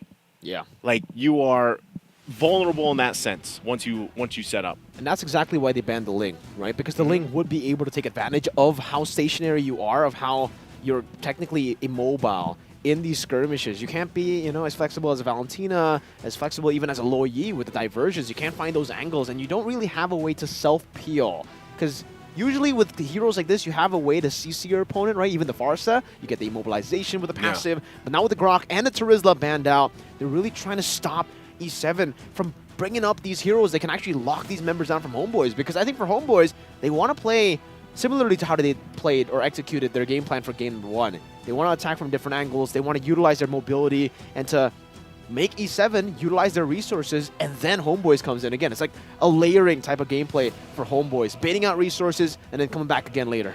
Yeah, we'll see if they do that. Also, as we wait for this next pick, I almost would like to see an Arlot picked up here. I think that could work out really well, kind of swooping them into either the deadliest catch or into the real world manipulation. Yeah, you know, it could work out, but Carmilla is going to be the answer for now. So that's the answer for E7. So this means the Carmilla, is this going, where's this going? Is this Rome? Rome Carmilla? It has to be Rome Carmilla, right? Technically, yeah, it should be Rome because Vayne going to the jungle, Edith going Edith XP. Yep. All right.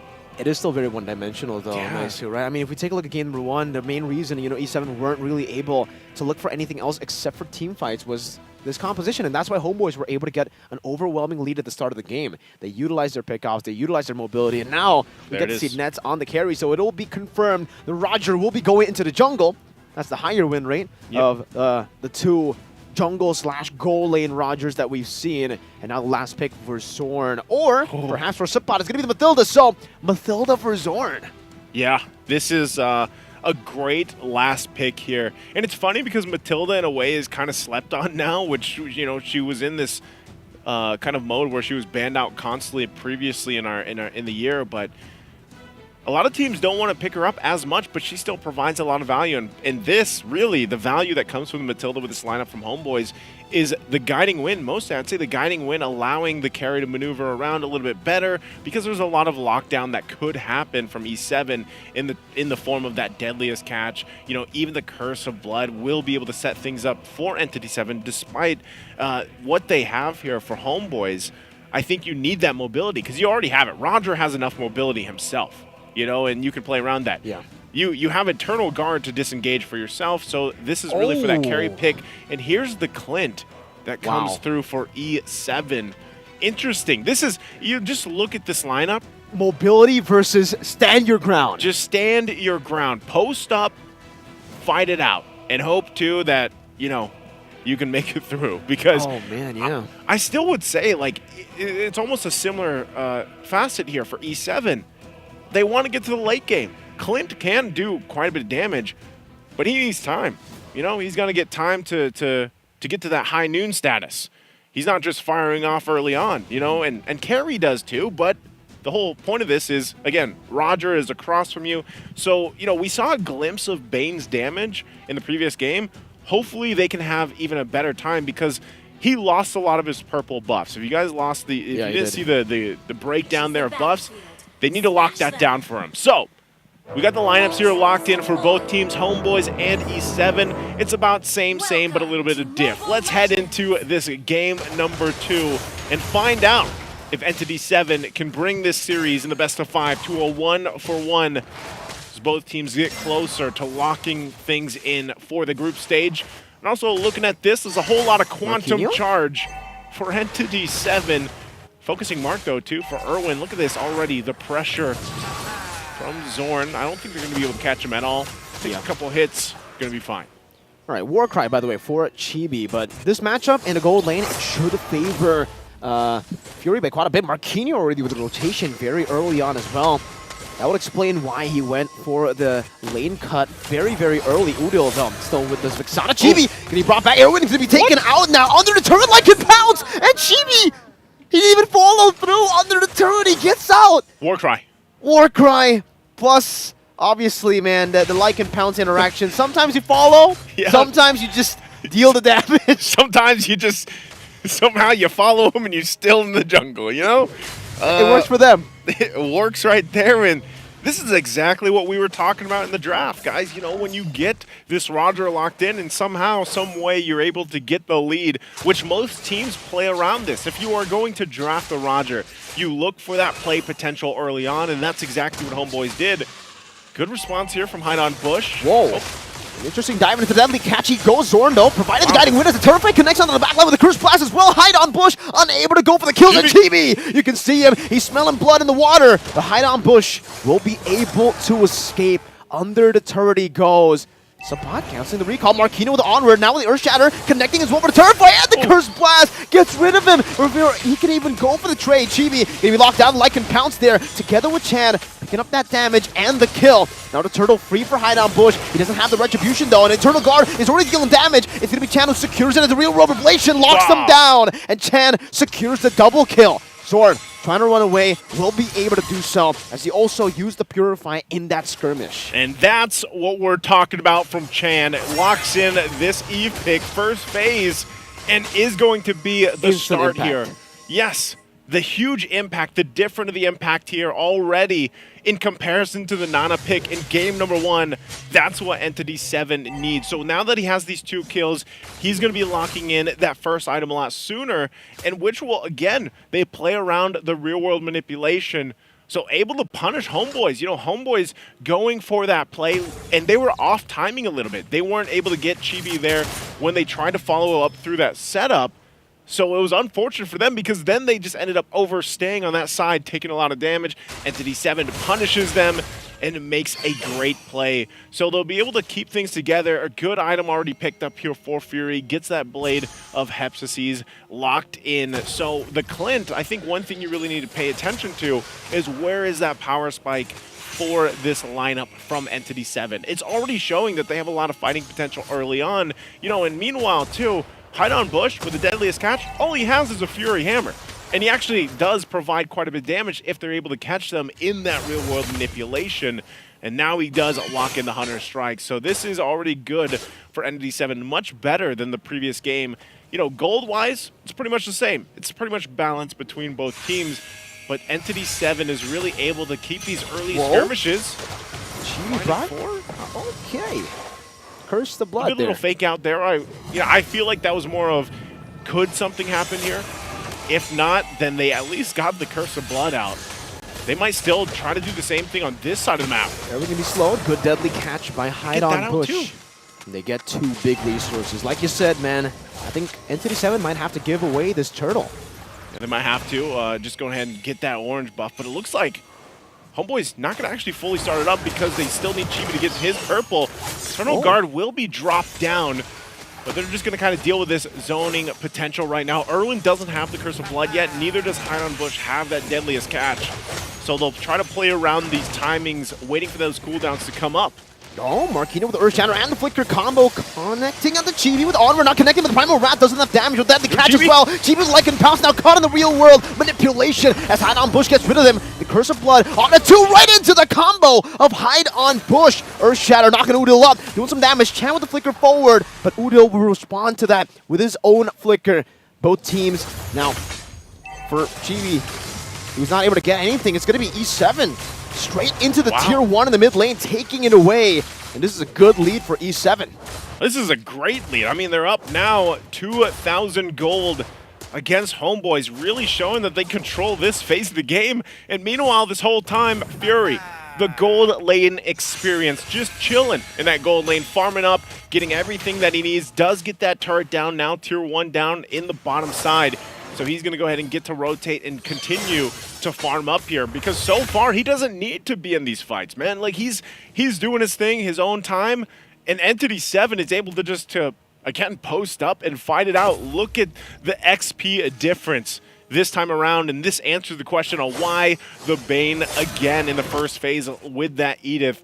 And there's your answer. Really being able to farm up this time around for Hide on Bush. Hasn't died yet.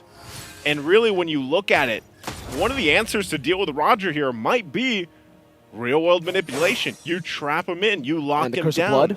The Curse of Blood. There's a lot of these abilities that are working really well against how much mobility Roger has here. And now hopefully they can maintain that, but you see this too, the War Axe is going to be that first item locked in, so it looks like even for Chibi, you know, he wants to be a little bit more cautious and not just going all in on that first Skypiercer build path we sometimes see from the Rogers here in the jungle. So with that right now, Homeboy is going to find themselves working against a minor deficit. And Entity 7, as they get ready for that third turtle, they've already got 2 in their pocket. They can possibly just go ahead and lock all 3 in. And as you see them getting in position here, Turtle's now going to spawn up. Turtle Guard already going to be dropped down. Martino with the onward onto Sapat with Earthshatter connecting as well. Sapat is unable to go for the escape. Chibi going to be locked down by the real world Malaysian as well. Chibi with Lycan Power, but they gets caught by the Primal Wrath of Marquinhos. 3 members of Homeboys taken down, and Entity 7. They collapsed, they got the win. Homeboys can only go for a trade up top. Entity 7 right now is in full control of this portion of the game. Look at the damage on Zorn. You know, Fury, we were wondering, when would that damage start to show? When would that power spike come through? And I think it's already here, and that is going to make it even more difficult to move around with. That's the Ice Queen wand picked up by Chan. Great initiation that came out through here. Primal Wrath to pick up the kill from Sapat, and then they punish Chibi even further, as he was just trying to get his orange buff. So it looks like Entity 7, man, they really had this game plan to get revenge here at Marquinhos. I'm offended into the knockup of the circling Eagle into the damage, and Marquinhos still able to survive with the Primal Wrath, now dealing some damage back. Nets will be able to take the kill down. Now with the flicker with the Curse of Blood connects on the 3 members, and they can look at the deadly catch. Now with Fury dealing the damage with the grenade bombardment.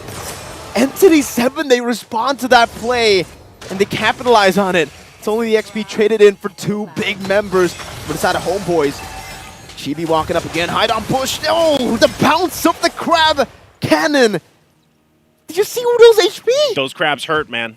Yikes. That crab cannon is loaded.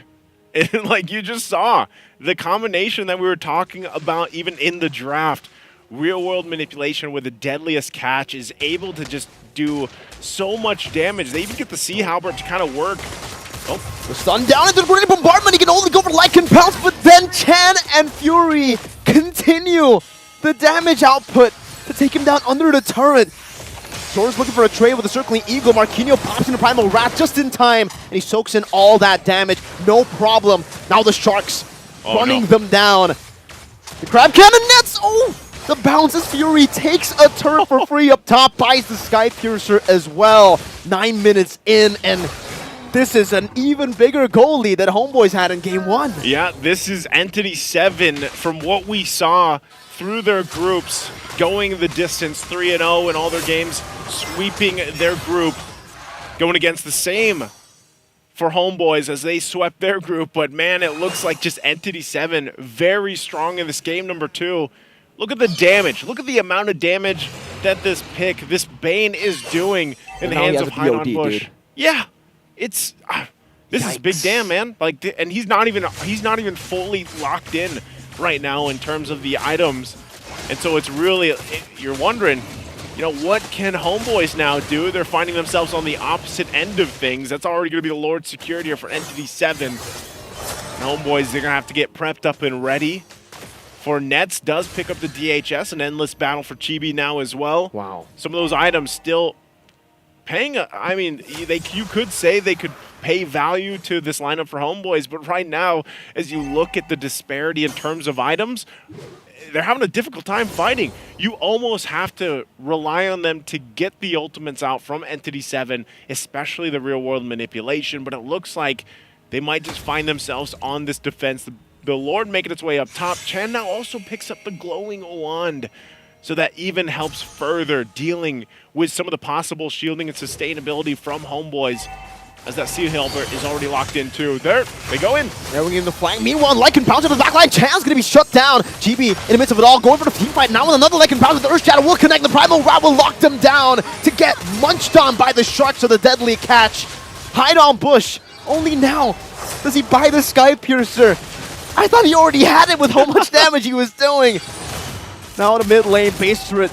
That holy defense already getting crocked down, as now it's going to be Fury with the grenade bombardment together with Hide on Bush, munching on the base turret HPs. With the First Lord, they're able to take all three up top of the Lord, down below with the Sharks coming down again onto the base. Udil trying to do some damage to the Curse Blast as well, but Erwin will just walk it forward. 11 minutes, Entity 7! Where is... They didn't even have a chance to defend. I mean, Hide on Bush was not hiding anywhere. He just goes in, knocks down the base, under the 12-minute mark. Entity 7 came back in game 2 with a vengeance, man. Wow. Sky Piercer. When he got the Sky Piercer, I was speechless because I thought he already had the Sky Piercer. How was he doing that much damage? This is Bane. No wonder it's first pick, right? Now you really see it. You really get to see it in Marquinhos this game on the Edith. We're sorry for downing that Edith first pick. Bro. Yep, we're sorry for downing these first two picks from Entity 7. This one worked well. You know what? I think the biggest change was just the Eve, man. The Eve, and I would say giving away the Roger instead of the Claude, right? Because for the Roger, I guess for these initiations, you can't disengage instantly like the Claude, so you can't get locked down in the team fights. Huge value. Yeah, they should be happy about that win because, man, did they come out, and now it's a 1-1 for the series. We're going to be taking a quick short break before we come back. Sit tight.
لحظات البداية عاشت معنا. كنا نحسبها وقت للتسلية بس. نحسبها بس ذكريات. عبود أعطي أختك اليد يا ولد. ابتكرنا فيها ابتكارات، وإذا بغينا قلبناها خرافات. كنا نحسبها بس لمة وصحبة وسهرات. انتبه نو ترى نو. لكن كنا نشوف عالم ما حد يشوفه. ليته يشغل وقته بشيء يفيده. الله عليك على اليد سود. عالم كبر وعاش فينا. عالم الحماس فيه يوصلك كل مرة لحلم أصعب، بس ما يصعب عليك. بارد معك وين ما تروح. And welcome back, ladies and gentlemen, on the English desk here. we're now almost halfway, I would say halfway, depending on how things go, through this grand final against Entity at 7 and Homeboys. They're looking to lock in that slot, the last one for the group stages here for the Mid-Season Cup 2024, and it's 1-1. It's even now across the board, and I think for all the people that were thinking it'd be a sweep, that's not happening. Entity 7 with their now, I would say, very key pickups, the Edith, the Bane, ended up playing a part in that game number 2, and they did it in a decisive fashion. It was under the 12-minute mark. So, you know, before we talk more, go ahead and scan that QR code for us. Let us know your feedback for the broadcast here as we go through the MSC 2024. We appreciate it, and we do see your guys' feedback. So thank you guys so much. Now, again, for this matchup, as it's 1-1, one thing's for sure. Roger Jungle was at 100% win rate before this. It's not anymore. He has been... At least he's felt the loss. And we saw the struggle, man. Like, this Roger pick did not work as well as we've seen it in the past. Definitely not. What was the answer here, Mirko?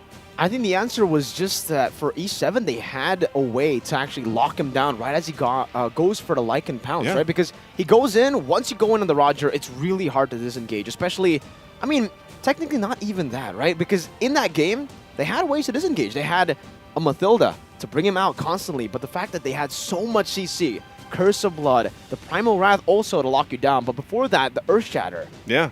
So many layers on top of that, so much damage, and you mentioned it, the Eve, the real world manipulation that locks you down as well inside of that immobility field. You're going to have to blink out, and that's why the Claude was so prio. They prioritized the Eve because they went for the Claude ban already. That blink, no longer there.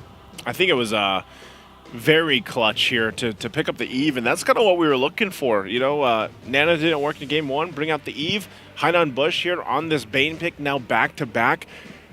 Like I said, he came out with a plan this one because he had a difficult game 1.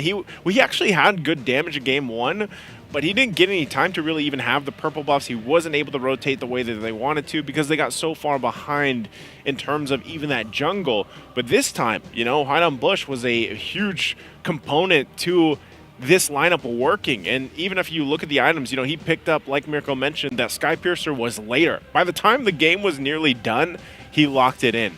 So just with the Hunter Strike, pretty much the Hunter Strike and the BOD, and then he had the Sea Halberd, Deadliest Catch was it was deadly, man. You know, mind the pun, it was crazy to see that amount of damage in the real world manipulation. And I think that layered together worked out really well, because what we're talking about is when the Roger is trying to sometimes even avoid getting, you know, some of the damage, they're using that Lycan pounce. But when it's timed up with a Deadliest Catch, you know, the way that the sharks go through the real world manipulation, the timing is not going to be there. You're going to get caught no matter what. And that's what we saw really shut down and control this lineup from Homeboys.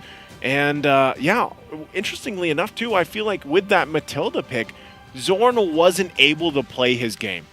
Like, I feel like Zorn is able to be a lot more proactive on some of those tankier, you know, roams that aren't, initiate with Matilda. You technically can kind of initiate with Circling Eagle, but you're more so there to protect the team by using the Guiding Wind, play it a little more passive on the back front, you know? And so I think that might have to be the adjustment here, too, for Zorn for Game 3. But I'm wondering, man, is this just going to be the same first 2 picks that we see from Entity 7? Like, are those the game changers, the Edith and the Bane? Or is it going to warrant a possible ban from Homeboys this time? I think they shouldn't overreact, right? Because that's the thing that E7 did. After game number 1, they didn't overreact. They weren't like, okay, our draft is completely like garbage. You have to completely just put this in the trash bin and go for a completely different way. No, they were like, all right, no, we have things in this draft that could work. We just need to make micro adjustments here and there. Maybe we don't go for the mid lane in the second phase and go for the Minotaur to lock you down. Maybe we go for the Yi first. That's a comfort pick for Chan that can lock you down, and it also adds in as another layer of CC on top of the damage. And you mentioned it, Glowing Wand. Now you can get that down onto any one of the members on the other side. And maybe that's why the Mathilda has really fallen, right? Yeah. Usually, at least in the early to mid, you're able to get so much healing, so much sustain to the rest of the team. But because the Glowing Wand now has the NOD effect, that Necklace of Durance, and its first item for most mages, you kind of lose out on that sustainability that you were able to dish out back in the day. Yeah, I think that's what I'm saying. Like, even for the mages, I like that some of the shakeup in terms of itemization that is brought through, because that was always a struggle. Even me as a mage main, I love the mage, heroes here, but I always wondered, like, all right, when is the right timing to pick up Necklace of Durance? Because usually I would always go Glowing Wand, Ice Queen Wand. You'd have those, maybe depending on the build. Maybe you want to go Holy Crystal, and that costs a little more now. But now it's perfect, because now that Necklace of Durance is built into the Glowing Wand, and the value of it is huge, and that's what we're seeing here for a lot of these teams. Utilizing, first item, pick it up if you want to. I guess the other variation for first item for most mages might be an Enchanted Talisman, depending on that hero picked up. But this was great. This is exactly also when we talked about Chan specifically, what he had to do kind of to step up, because, you mentioned it, Marquinhos already having a pretty good game one. It was just unfortunate the way that they got collapsed down on from Homeboys. And so I think this was the proper adjustments. Looking to it, I mean, we didn't even get to see the Clint fully shine. Like, for the majority of the early game to mid-game, like, he was just farming. Gold lane experience, farm up, do his thing. And then when he started to approach the base, you could see it with the grenade bombardments. Like, the damage was there. First item for the Clint was the Blade of Heptases, but he didn't even get to use it because he was just farming. No one wanted to fight with him, And then at the end of the game, like we mentioned, you really saw the impact of the amount of burst potential that came from this lineup from Entity 7. And it's interesting, man. I'm wondering if this Game 3, what kind of adjustments will happen here. Because we haven't had a game go past, I can't even recall throughout the wildcards. I know we've had maybe a couple 20-minute games, but we haven't had one go that distance. Yeah. That 25, 26 onward. And we've only really seen best of one. So the fact that now we get to see both teams having to adapt to the different circumstances, to the different drafts as well. The picks, the compositions, the execution, most importantly. Because I feel like even if, in the draft, E7 had answers to Homeboys' draft. Yeah. Homeboys could have done it. Homeboys could have still executed it, but maybe they got overconfident. We'll see on their confident level here as we head into the draft for game number 3. So we'll find out, what the plan is for them. Let's go head over to the draft. So my big question now, Naisu, has got to be, how's LaFell feeling, right? Because, man, Homeboys yesterday, he already almost got like a heart attack in the game. Remember. He almost threw against T2K. Is that when the hat came out? That was when the hat came out. Like they won, and LaFell was already shaken, His heart was going crazy. Now that the Homeboys have dropped the game, they don't look invincible anymore, not in the wild card. E7. Yeah. I don't know. Adapt. I know, by the way, I think, shout out to LaFell, because I think he's watching alongside Trex as they're both on rest day today. And I don't know, I feel like a lot of people came into this, though, Mirko, thinking it might be an easy sweep for Homeboys. Like, I think that was, for some people that might not even know Entity 7 very well, or let's say they missed part of the group stage leading up to this grand final. Some people might even be surprised, whoa, Entity 7 Grand Final gets Homeboys, and then they're like, wow, now it's a 1-to-1. This is a great thing, though, for Entity 7. It is. And just for, the region as a whole, because they're so competitive in their play style. And that's why I was saying before, man, the teams that like to play like this, they really shine on this current patch. Same bans look like they're coming out. Loi Yi, still the Chip, the Mozkov.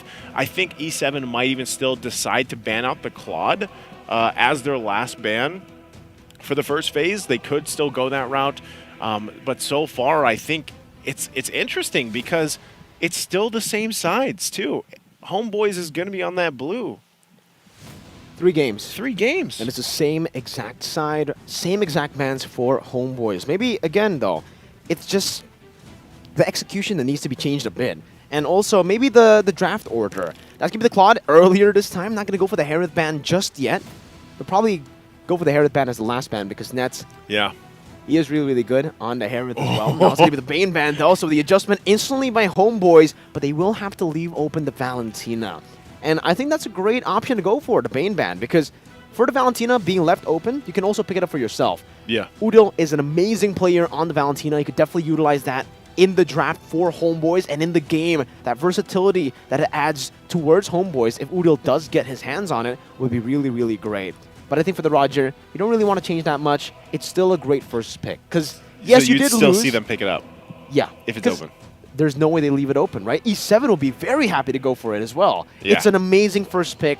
You may have not gotten the best of games on the Roger in game number 1 or 2, but they leave the Roger open. They go for the Valentina first, and this should be an Edith Roger, unless both teams say, you know what? Nah, that pick's overrated.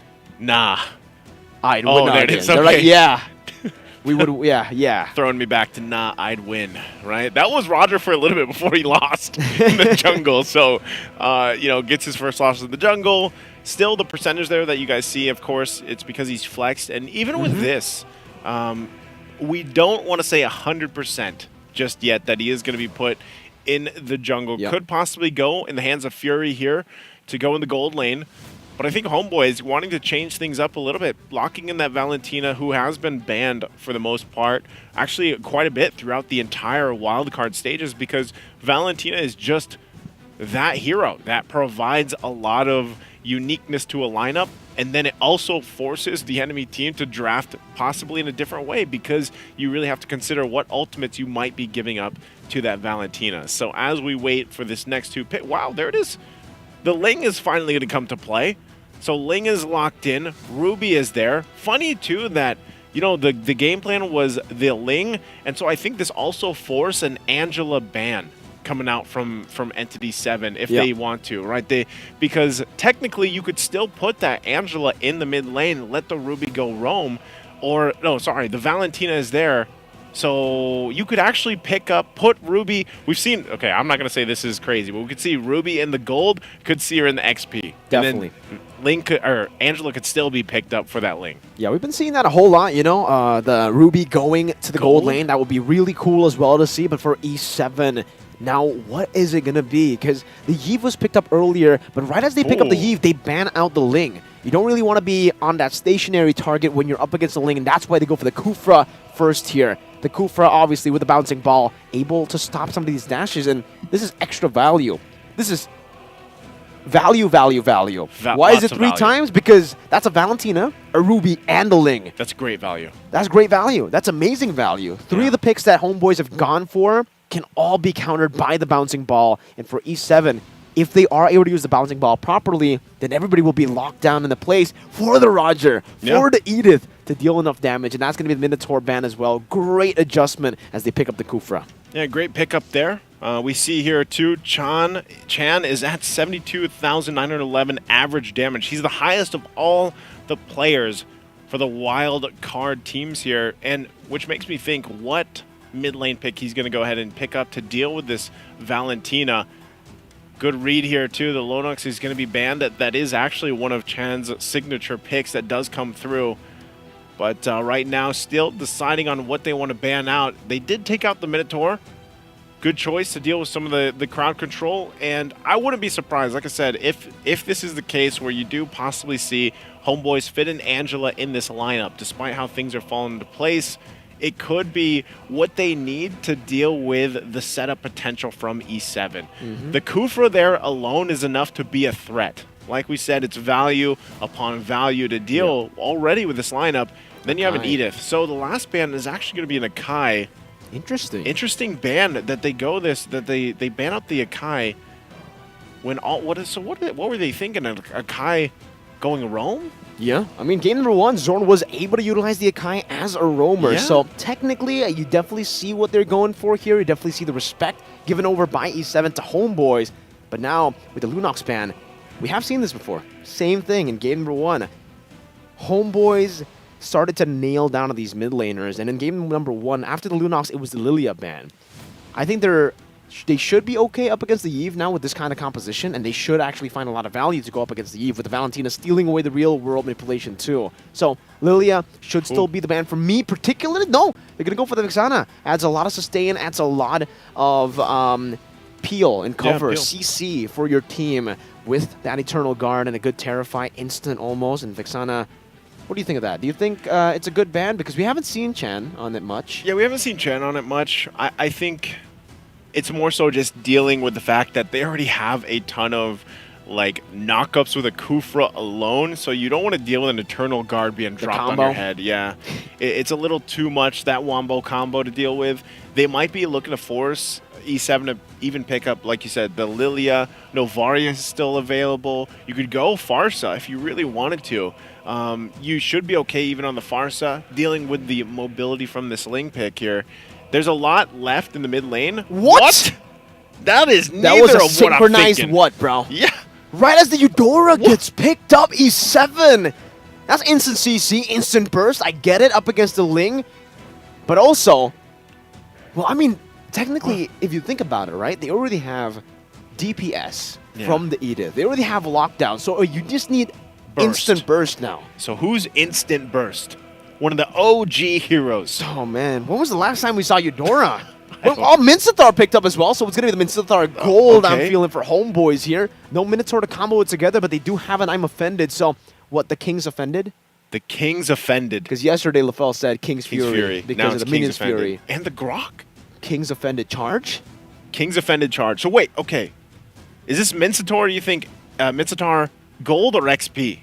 I think it's got to be the Mincetar Gold up against the Roger. I think they want to try to counter the Roger. That was the same way they did against T2K yesterday when they went for the Roger in the gold lane. But what if the Roger goes jungle here? That's the thing. E7. That's why the flex pick is really good. I guess for the Mincetar, you still find value later on against the Roger. But yeah, in the lane, not so much. So I guess we'll see. What do you think? Personally, I'd much rather see the Mincetar go gold because he can be a threat. Oh, man. Ruby, put her in the XP lane. Just deal with that for now.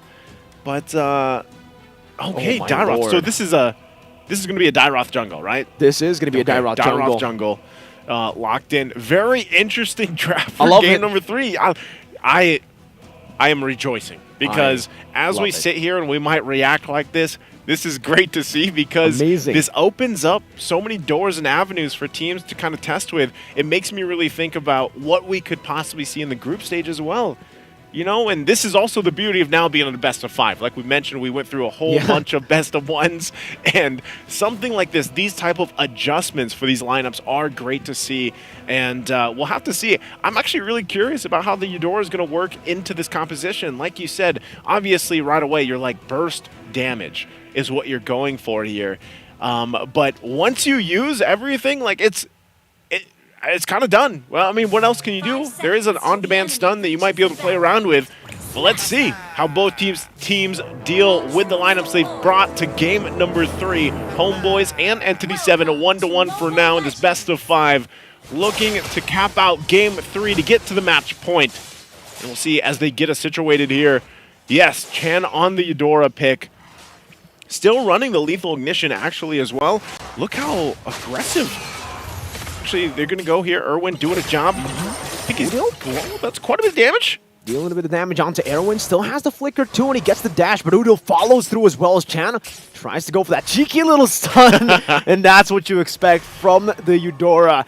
It does seem like, you know, at least for the Eudora, I think it fits Hide on Bush's character and name a bit more, right? You want to be hiding in these bushes. But Chibi flex the Lethal Wanderer, no problem there, even with a little bit of a delay from the Kufra from Erwin invading earlier. Okay, looking at it too, I really want to see how the rotation's going to be with both of this. This is a lot better though for Zorn to have the Grok, I would say, you know, work around this, fine set of potential. I think one of the things that they have to watch out for is this Dairoth. Whoa, we know that he can shred. Look how much pressure's here. Well played already. Utilizing this pressure, top of the blades, right into the knockup, and now it's going to be the Pistol Strike that goes in, but Nets is still able to claim first blood. Wow. Overextending. Hide on Bush gets caught. Oh, hold on, mid lane. I think Erwin's going to be fine. That Spear of Glory able to pull him in so he gets the additional shot from the turret was exactly the punishing moment that Homeboys needed there. Okay, Nets. That was an interesting interaction. Did you see that? Yeah. So if you use your ultimate on the Roger, you can actually cancel out the grab part. That's a cancel on the recall of Nets. Trying to delay it now as Fury tries to shove the wave to punish Nets, but he'll stop the recall. Zorn in the mid lane, gonna be chunked as well. Chan doing some damage as well. He's gotta be respecting this because Chan will get his ultimate. Oh, that was close. He's got the Thunder's Wrath now. But man, Entity 7 will just go ahead and take the turtle here. Getting the objective, putting pressure. That's a stun now with the Thunder's Wrath, but he's able to steal the Primal Wrath now, turning it around. Sapat with a flicker forward, and enough. I am offended. But Erwin will be able to escape. Now it's going to be a flicker and another Shatter. GB dives in deep, picks up the swords, but Odil will be able to shut some damage with their Shatter. It's going to be Marquinhos still with the Primal Wrath, dealing some damage now, getting out with the Onward as well. Sapat going to be chased down by Hide on Bush as the power of nature will be enough by Zorn. Hide on Bush stepping forward, getting that physical defense shred, but the wild charge gets Zorn out to safety. Chan's going for it. But surely wanting to go for it, doesn't have the flicker to barrier. Oh, Chan, he's caught there. He doesn't want to go for the last kill, and he decides to walk back up as Udo gets spotted in the bush. Now it's going to be Hide on Bush, jumping on the Sapat, trying to go for that assassination. But I don't think you can do that, not to the fighter. Okay, very interesting, just extended skirmish that turned into all of that. You know, looking at this too, I'm really going to keep an eye on where this build path is for Nets with Mincetar.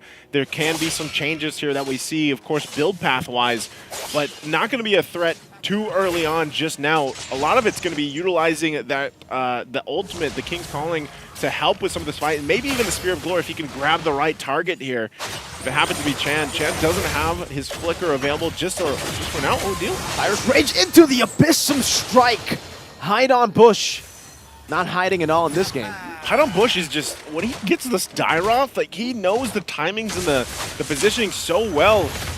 And just the way the Dyroth works, able to shred through some of this armor, you know, it makes you even worry for Zorn on the Grok, you know? And with that, they have enough setup potential that Hide on Bush can actually just kind of swoop in, get that penetration through, and then the Abyssum Strike. So, and even Marquinhos, man. Marquinhos has been on point. This is his third Edith game in the series. And I'm surprised earlier he was able to... Oh, hold on. Mid. Another Abyssal Strike now knocked up in the wild charge. Chibi should be able to take this kill, and he does. Meanwhile, up top, Nets. Now with the King's Calling, Fury still able to scratch him down. Even with his soldiers, it's not enough. Marquinhos stunned up, has the Primal Rat. Now with the Tempest of Blades used up. Two-man knockup into the Blades. Erwin gets a three-man rage, and now tries to go for the steal, but Udil secures it. That's a double kill as that's going to be Chan. Locked down on the Defiant Blade. Stunned up, Thunder Rat not there. Chan will be taken out. Udil picks up a triple. That was such a good Guardian's Barrier, right on point. Able to collapse that in and get the triple. So with that, homeboys, it's nothing. Even with the triple, it's nothing too crazy. You know, Entity 7 isn't far behind here or anything. Economy-wise, they're doing fine farming up. So they finally kind of dealt with a couple of the problems, right? Hard on Bush did have that death, but even Nets, he does get the Corrosive Scythe available now. You're going to see this fight, this replay break out. Also keep an eye, there's a lot of pressure there in the live, but this was just a good team fight coming out from homeboys for that. Mid lane in the live. Right into the Abyssum Strike they go, but a King's Calling locks them all down in the mid lane. Erwin gets a rage onto 4, or actually going to be 3 actually, and now Fury goes in with Lycan 4, trying to deal some damage. Nets out of range, but the Onward brings Sapat back into the Earth Shatter. Fury deals some damage now with the Lycan 4, as well gets pulled back, but now they're turret. They're not able to go for the kill just yet. Nets will fall, and Chibi dashes into the turret with the Defiant Blaze as he was going for the purple buff to take him down. And now it's a Sky Piercer for Mr. Chibi. Chibi locks in the Sky Piercer. That was an amazing play from Sapat. Able to go in, flicker, I'm offended, grabbing 2, and under the turret they take Fury. Able to really punish him. And so, you know, that's one of the strengths, obviously, of this Ruby pick. Able to provide some of those moments like that where you can turn the tide of a fight. So now homeboys, getting that little bit of lead they've been working for up to this point. Chibi has done an outstanding job at staying alive. He's only got the Haas Claws plus the Sky Piercer, but you know he's really choosing his fights here, and that's what he needs to do with this lineup. You can already see Genius Wand locked in for Chan, so they really want to pump out that damage, get the magic resistance down, and then let Marquinhos pop Primal Wrath and follow up with that reduced magic resistance and try to win some of those skirmishes and fights later on. But just wait. Once Chan gets some more items locked in, I'm not sure exactly the build path for this Eudora because we barely see her picked up in pro play. How's it going to go? Chan? Ooh. still able to escape despite the wild charge. Now it's giving the Tyrant's Revenge and the Rage lock-in. Zorn down, Abyssal Strike, not able to get him down as Erwin pops in a bouncing ball. Getting worked at. Oh no, Right into the Blaze channel, gets a stun under Wrath! And as he got caught in the King's Calling, and he will be taken out. Hideout Bush will follow next, but look at Marquinhos and Fury in the back line, doing some damage with the Primal. Wrath is like and bounce, does some damage back, but Marquinhos flickers forward, tries to go for Udo, one last shot to do it, and it will be Marquinhos with the damage overtime to take him out. A 2-for-2 trade, as Spot trying to run away, but the bouncing ball stops him, another two-man grab, right into the turret, that's a killing spree for Nets, but Fury has the Lycan bounce, continues under the tier 1. Zorn still able to flicker out to safety, and both teams decide that's enough. That's enough, you know, but good fighting coming out from Entity 7. I gotta give it up to them. You know, they deal with Chibi. They finally, you saw how much damage the Thunder's Wrath had there. And that's something to be said because, again, the only item that was locked in was the Genius One. What more when you get those later items, even the Magic Penetration items locked in? A good setup there. I mean, there was a lot of patience as well. Nets was luckily there to finally cap off that kill. But, you know, for Entity 7, they also have to transition the thought of not just worrying about Chibi, but eventually Nets on this Mincetar pick. You saw, I think he did just pick up the Golden Staff too, you know, so he is going to start to be even more of a threat. And they have to deal with, Chibi? Should be gets away. Berserker's Fury locked in here. So for Entity 7, I'm going to be looking, let's take a look at the items. Still working on that next one, that second item here for Chan. Also, you have the Corrosion Scythe Golden Staff already for Nets locked in. Oh, hold on. Wild charge into the hook, that's the combo, into the King's Calling. Huge set. The King's Charge? The King's Charge. The Spear Charge. The Wild Spear. That's good. The Wild King. I think that was Trex. Shout out to Trex. Yep, shout out to Trex, Wild King. Wild King. He said Wild King's Calling or something. Something like that. You just shortened it, you know? Yeah, I just made Wild King, you know. But homeboys. Good Lord. This is already just going to be taken. This is what I'm talking about, man. Like, in the current state of things, look at this. The gold gap isn't anything crazy. It's 9.5 minutes in, but you cannot go forward and contest that first Lord. It's just kind of different to see here. And Entity 7, part of the answer might just be, you know what, we need more time to farm up with this. As you look at, you know, they're tanking quite a bit of damage. You have Erwin here. But Zorn, this is, like I said, a signature pick. His Guardian barriers are always on point. The wild charges too. Udil holding on to the Primal Wrath. They're going to go in. Good onward. Earthshatter dodge away from Zorn now. Goes for the wild charge right into the Calling of the King. And they all just get mauled on by the rest of the member. Even Udil. He used the Primal Wrath for that one. It's, I mean, and the thing is Zorn is literally just sitting there. He's 2-0-12, and he's got this Quantum Charge Grok, and he's doing that. And then you get pulled into the King's Calling. The shields are going to pop here on these base turrets, but man, Entity 7 might want to check themselves after that one. They need, like I said, more time here. They got to clear out this Lord. Wings are going to be picked up by Chan, DHS by Fury. So those are some good items being locked in at this point in the game.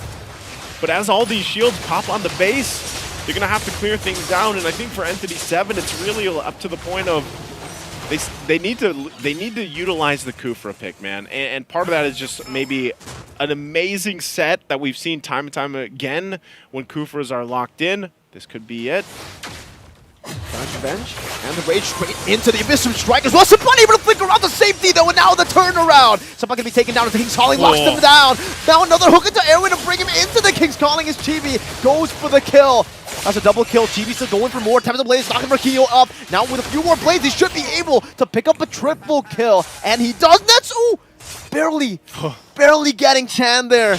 Chan was able to get the stun off right before. Able to get the stun off, and right now it looks like their eyes are set on this mid turret. I don't think this is endable, but homeboys might still just go ahead and grab the base turret, get the bottom one as well. Look at this guy. Yeah, Zorn's just powering up. He is the turret. He's the turret right now. The King turret, bro. Oh man, this is what I'm saying. Last game we saw Zorn on the Matilda. This is a different zone. This is a On the completely Grok. different zone. He doesn't do this on Matilda for some reason. Yeah, I mean, you just need to have him on an initiator at this point, right? You need to have him on a hero like this, the Grok, the Cho. In game number 1, it was the Akai, so that was... Oh, I mean, technically, yeah, you're up there, right? You can go for Technically, Akai's there. initiations, Yeah, You got CC. he's one of the, he did get banned, you know, so the respect true. was there.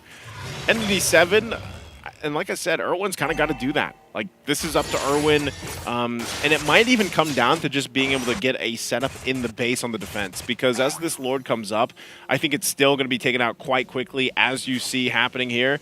You can see them forming up on that mid side, possibly, but that's already Lord taken, so Entity 7 with 2 base turrets already down, and this top one most likely going down in the exchange as they deal with the mid lane push. It's Entity 7 could possibly see themselves facing match point. Now, with this is where we have to see your setup potential with Irwin plus Marquinhos. Is it going to be good enough with this lineup from Homeboys? They have to avoid the Spear of Glory. They have to avoid a lot, actually, to be forced into the King's Calling, and here they go. You see already, Udo doing a whole lot of damage. Pops in Primal Wrap, Purify as well. Out of the onward, and Marquinhos going to be caught in the midst of it. Irwin getting a 4-man Tyrant's Rage for the Wildcard. Connects at the back. That's going to be demolished there, but the Lord is already onto the base. It looks like Marquinhos still going to be able to dish up some damage onto the other members. 3 members taken out now, but the Lord slowly but surely is going at it. Chibi goes and picks it up, but now loses his life to some of the basic attacks from Marquinhos with a few more minions coming down. It should still be the end, and Homeboys pick up match point. Man, they really worked for that ending right there. It was such a, like I was saying leading into that defense, it's going to be on Irwin. Irwin goes in with a great set, but unfortunately by that time, that game, the team fight didn't go in their favor. It was a little too late to be able to find something like that, and again, it makes me question, was this possibly the right pick for Chan? Was the Eudora enough burst, you know, to kind of handle what was thrown at them from Homeboys? Because it just looked like they weren't able to, once things got kind of out of control and the snowball already started happening for Homeboys, it was almost like we throw all this at them, the Thunder's Wrath, we use the stuns, and then once that's all gone, we have to wait. It's like cooldowns. You wait for it. You wait for that to be available again to make a play. You might get one, but how many times do we see them try to get Sapat, and he was able to avoid, you know, getting killed? Sometimes just with the flicker alone. I think Sapat really played a big part in this win, doing stuff like this, right? Using the I'm Offended flicker into the combination to get kills when really it was Entity 7 trying to push that envelope.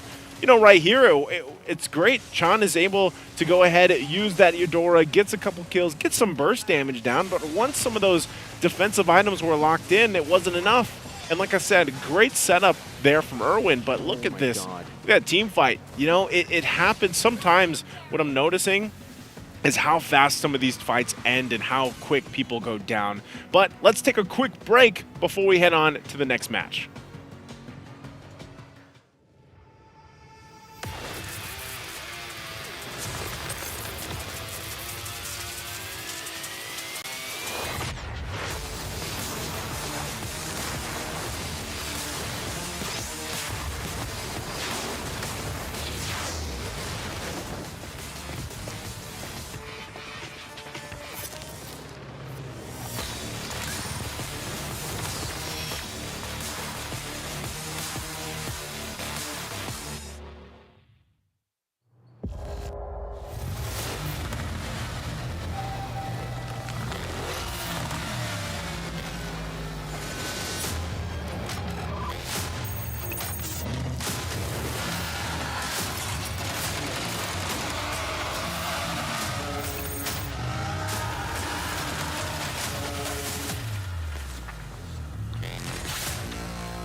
New adventures bring new challenges. Even as the heat rises, dandruff and grease won't stand a chance. With new Clear Men, powered by triple formula technology.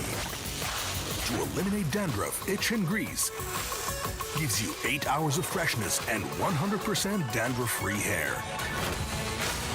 New Clear Men, 0% dandruff, 100% confidence.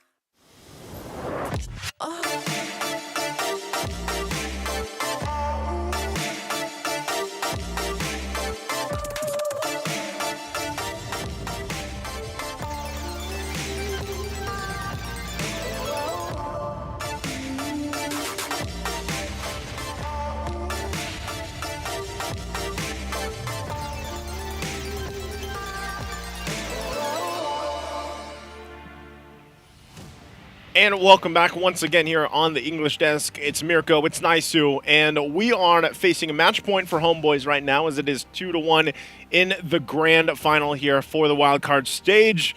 And we'll find out which one of these teams will go forward to the group stage for the Midseason Cup 2024 here at EWC. Man, I would say we've seen some good variations from Game 1 to Game 3. What do you think about that? What do you think about that Game 3, Mirko? Because we saw some interesting picks, the Eudora, and I don't know, man. I don't think it worked out the way they wanted it to. It really didn't. I think it kind of failed at what it was supposed to do in the early game. They needed a snowball. They needed to get Chan going, but unfortunately the pace was actually on the side of Homeboys. They were able to push the pace all the way from the start of the game as usual. I think in all 3 games, even in game number 2 in the loss that they suffered up against, Entity 7, they also got first blood. They were the ones to actually force out some of these early fights. So as long as that continues to happen, going for something like a Eudora, I don't think will work. But if Entity 7 can grasp that early game and go for these fights, force it out a little bit earlier, and hey, we might see the Eudora actually work. I think I'm glad that we saw it. There's still room for it to work in some different lineups. I think part of it was just like you mentioned, the fact that Homeboys was able to get that Ling, get control early on, and play the part. Because remember too, this Minsatar pick was something interesting as well, you know? And also, don't forget, guys, you can leave us your broadcast feedback here by scanning that QR code to let us know what you think. Don't let us know what you think about the picks here, though, but about the broadcast. You guys can let us know in the chat what you guys think about these drafts, because I think that's a thing to be said is Minsatar Gold Lane has popped up in the past, you know, even in some of our regions here coming into this. I think it's still, if you want to think about it, it's actually a good answer in dealing with Roger. You're kind of trying to catch him out. You're trying to play into the fact that you have that King's Calling ultimate ability, and it might be enough to deal with a gold lane Roger. It might be enough also where teams typically pick up the Roger first pick, and they're probably going to flex it. They don't know if they want to put it in the jungle or the gold lane. Then you save that Minsatar pick as the answer, possibly, depending on the teams, to answer the Roger. And I think that's something that we'll probably see unfold here. The Eudora, like I said, might have been just something that Entity 7 wanted to pick up. Could be also the pocket pick for Chan. But I think it was just the game plan here was to be able to stop the momentum, because that's really what they went for. I mean, you're talking about a Ling on the other side, but Zorn was a huge component to Homeboys. Just playing around Zorn. I mean, how many times did you see a Guardian's Barrier exactly where it needed to be? Timing was on point. And this is what I like so much. Zorn on the Grok, Sapat on that Ruby pick. Because we saw those two alone really being a key part to turning the tides in some of these fights. You know, they're able to even bait things out from Entity 7, whether that's the ultimates, whether that's battle spells and initiations. And Zorn, you know, he has this, I don't know, passive effect where he gets people going. You know? He gets people in your face. Yeah, that's what LaFell says usually. Zorn just gets in your face, bro. Yeah, especially on a Grok. The perfect hero to do it. Yeah, because he uses the power of nature, walks up to the E that just says, yeah, go ahead. Go onward, bro. Go Earth Shatter. Try to CC me. Walks up to Erwin as well. Even, I think this game in particular, he was walking up to Chan a whole lot, right? He was just like, yeah, stun me, bro. Stun me, bro. Try to burst me down. 2-0-20, by the way. 2-0-20, and the combo is what's really deadly, right? You go for the wild charge. That in itself is already like a crazy CC ability, especially if you connect it onto a wall because you get the additional stun. But then you get a Mincetar to pull you into Pull the you King's in. Calling, and there you get knocked up, you get pulled in, and then you get ganked technically You by a just few get- soldiers like stabbing you with the spears, right? And then Just you like- got to deal with Zorn. at that point, and you can't even dash out at that point. So, what do they need to do up against that? I think this composition, by the way, for E7, I honestly feel like it could have worked as long as there was no Mincetar on the other side. I think the Mincetar and the Grok, technically, these two picks were the big picks that got them the victory. Yeah, definitely agree with that because I think the Mincetar is still, I would still call it a niche pick. I feel like it is becoming one of the answers to a Roger. We saw this earlier in Game 2, though. One of the answers to the Roger, like we said, was the Eve. The Eve pick. The Eve pick was picked up to deal with it in the jungle when Homeboys drafted it, first pick.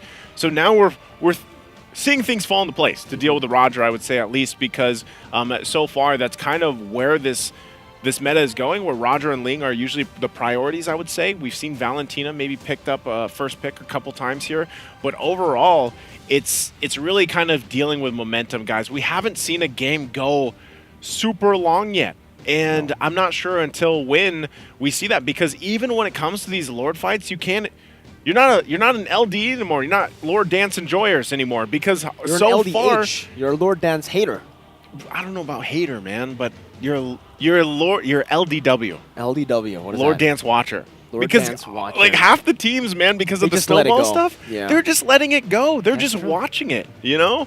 And very rarely so far throughout the wild card have we seen teams actually dance off for the Lord. So, and like we said, even when gold leads, we're talking about gold leads of just 3,000 to 4,000, they almost feel like they're 9,000 to 10,000 pre-patch. So that could be part of it, you know, and teams just don't want to have a deficit even further against a snowball. So let's jump into the draft here. Game number 4, it's match point for Homeboys. If they win this, they'll secure their spot, the last slot for the group stage for MSC 2024. You can already see it too. Moskov actually going to be the first ban. There's the Loyiso. They swap it a little bit, but still nonetheless the same heroes being banned out. Chip over there. And I'm actually surprised it's still Homeboys on the blue. 4 games in a row now. Homeboys is on the blue side, and we got Entity 7 on the red. So with that, we'll see what these bans end up doing. I think it's still going to be possible that they're the same bans we saw previous games. And for Entity 7 specifically, let's just say Homeboys doesn't take out the Bane. I could see Entity 7 picking that up, going through it, but with Homeboys, the way that they dealt with it in Game 2, I don't think they'll let it go through. There's a lot of respect bans obviously going out. The Claude is taken out for Nets. And I would say Nets as a dynamic gold laner, that's what makes him such a threat. You can ban out the Claude. Signature pick, probably his best. He's also a great Aerith. He's also now, you've seen him. He's a Mincetar. You know, how many gold laners can you actually confidently say, like, yeah, they'll pick up the Mincetar and play it really well against these teams? But that is going to be the Bane that's still banned out from Homeboys to round out that first phase of the draft. Not going to be the Bane, yeah. So same exact bans from game number 3, right? If it ain't broke, don't fix it. That was what Homeboys did in game number 2 as well. And that was when E7 were able to adapt. So yeah, it feels like right now E7 will have to make the call. Do they want to ban out the Harith or the Ling? Because you mentioned it. If you want to try to counter Roger, if you want to try to win in these team fights and have that poking pressure, the Eve is a great option. And we've seen Chan pull it up many times, working it, making it work. And it'll still be the Harith ban, so they won't actually go for the Ling ban to try to enable that Eve pick. And obviously Homeboys, you know, if it ain't broke, don't fix it. They're just going to go with whatever worked in the previous game. That's a Valentina first pick again. Now waiting on what E7 wants to do. If it's the Edith together with a Roger again, or if they try to change the things up now. I think they still... Oh, man, if they go Edith, that's just every single game it's locked in. And honestly, they could. It's still a safe pick. Honestly, Edith is just in a position right now where there's always going to be value in that pick. You can pick it up 4 games in a row, and it's still a threat, still something that you have to deal with. For E7, it would be interesting if they change things up here, though, as they're facing that match point and losing this opportunity to see the world. But there they go. Edith locked in already. Good answer. They take the Grok instead. They want to give that over to Zorn, so... Grok Edith is enough tankiness and durability in the front line that they can kind of base the rest of the lineup around this already. So I'm wondering how homeboys will respond to this. We were coming into the lineup, or coming into this game, this match, this grand final, to see who makes it to MSC 2024 main stage, with the same thought in mind, I feel, the same opinion. Roger, amazing first pick, but now we see the Cho and the Ling before the Roger. We see the Edith and the Grok and the Valentina before the Roger. It seems now the trend is you pick Roger. Roger is an auto lose so far, right? Homeboys game number 2 picked up the Roger, lost. E7 on game 3 picked up the Roger and lost as well. Roger is standing at a 0% win rate here in this series. This is interesting. So yeah, homeboys goes with the Ling again. The Cho is there. Signature. And you mentioned this earlier, right? I think you did say that it was like an unofficial Savage previous game, right? Like I'm pretty sure that's the case.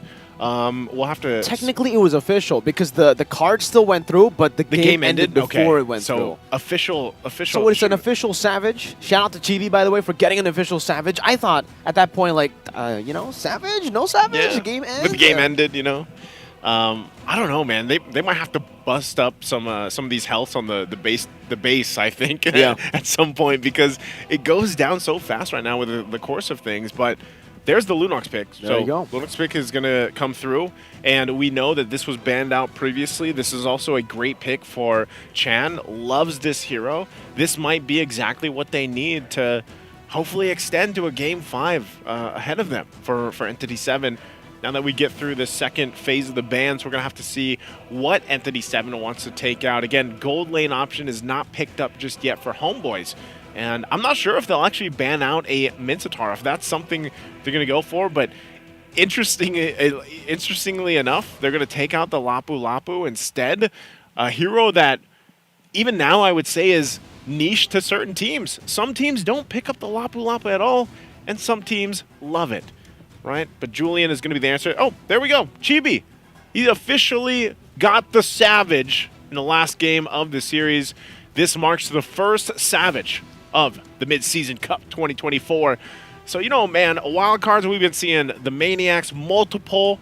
I think Yahiko got 3. Yahiko got 3. Well, Chibi is the first one to get the Savage here. Makes me wonder. We see this stuff this early on, man. What are we going to see in the group stage? Like, how many Maniacs are possible Savages? With the way the team fights are going, how many are we going to see? I think we're going to see a lot. But it just sucks to see the first Savage go that way. It wasn't even, even hyped up because, it didn't come up. That's true. It's okay. It's okay. Now we get the Roger ban. By the way, for E7, they were like, all right, they kind of listened to, or maybe they already had this thought as well, but the Grok and the Mincetar was definitely the biggest problem for them in the previous game. So the fact now that they banned out the Mincetar, they've picked up the Grok, denying it away from homeboys. Is this the way to go? Now with the first pick on the red side, Marksman still up for grabs. They can go for, with no Roger, no Claude, no Moskov. This is actually kind of tough now. I mean, we've seen the carry. Usually the carry does get picked up, but the carry has been auto-lose too so far. Carry hasn't had a good time, yeah. Clint, maybe? The Clint has been doing good. I think this is a bit unfortunate, though, for E7 if they go for the Clint.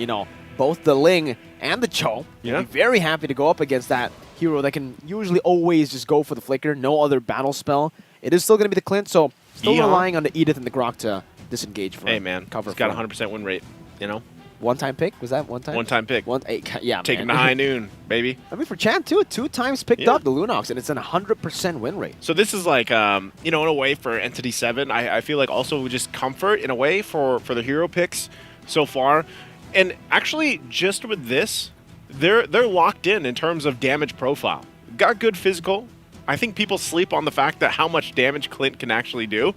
And also, Lunox is Lunox. Like, she just pumps out damage with the Chaos Bolts. Oh, there you go. There it is. I mentioned this earlier. Nets is a Bruno player, loves the Bruno, and is one of the few players that brings this hero out. So he goes and picks up the Bruno, and then the Charizza's last pick here for homeboys. So interesting. Also another debut. Man, how many? And a Karina. How many debut picks have we seen through the wild card alone? My goodness. All right. Interesting way to kind of round this out also for Entity 7. That even furthers it, man. Like I was saying, their damage profile is great. Well, now they add a little true damage, of course, to that as well with the Karina. That's interesting. The fact that now they have so many layers of damage. They technically have 4 damage dealers in their composition, right? That's a Karina, a Lunox, an Edith, and a Clint. And for Homeboys, it's the same. Yeah. They have a Bruno, Turizla, Valentina, and Ling. I think me and LaFell were always saying this, but the team that has more damage output usually comes out on top in the meta. And for both teams, they are really banking on the damage output.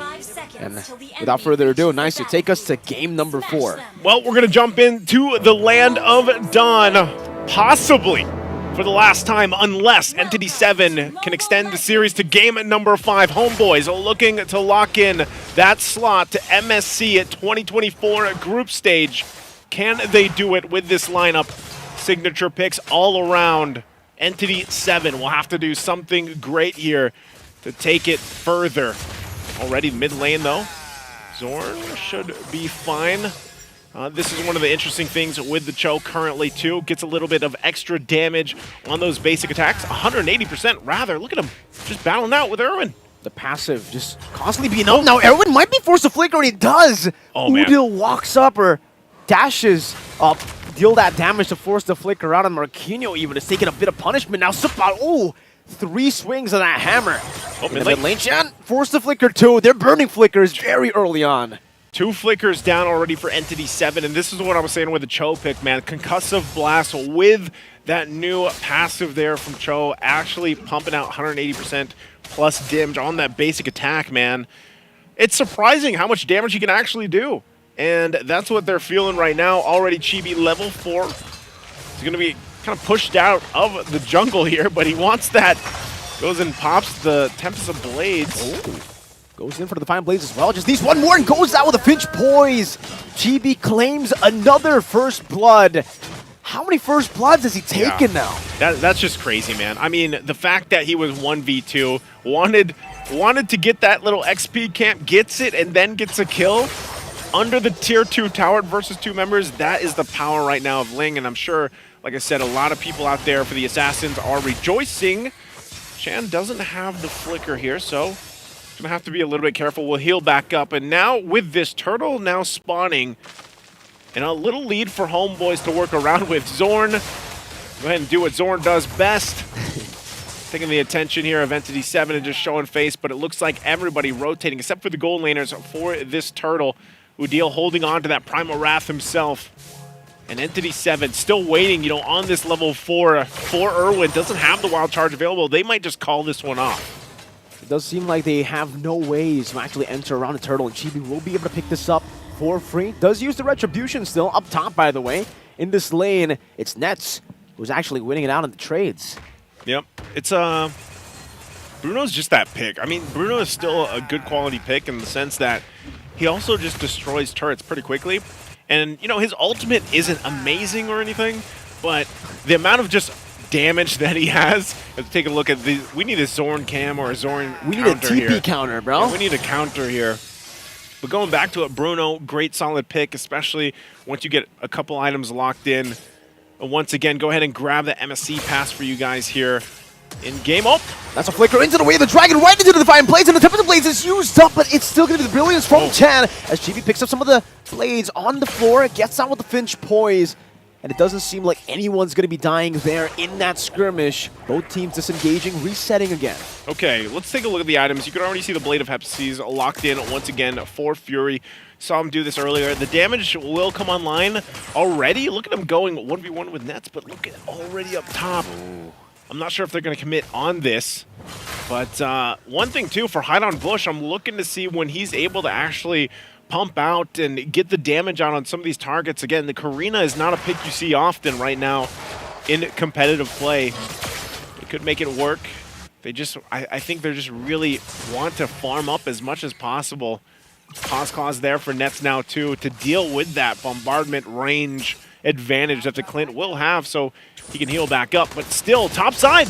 Again with the Jikundo, Fury still able to flicker out of the Jikundo, not out of the Tempest of Blades though, was Nets. Just keeps on basic attacking, and now it's Udo who's going to be caught, who's already stolen away some of the damage from the Primal Wrath, and now with the wild charge, they're still trying to delay the inevitable. Zorn is trying to sandwich Erwin under the tier 1, and now Erwin, where do you have to go? No way the dragon. Actually, he does, but he doesn't even need to go for it. Erwin flickers back out, and Udil gets baited in right into Chance. Chaos Assault with the flicker as well, chasing Chibi down to secure a double kill up top in the tier 1.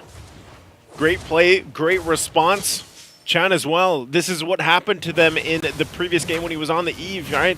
He got 2 kills early on, and he was able to really help the damage profile and the team for Entity 7, and that's going to be them taking this turtle, possibly. Penalty zone, lock it 2 members up. Storm goes over to Jikundo as well with Retribution, still comes out on the hide on Bush. Still, Sapat's gonna hammer down as Chan goes over the Chaos Assault.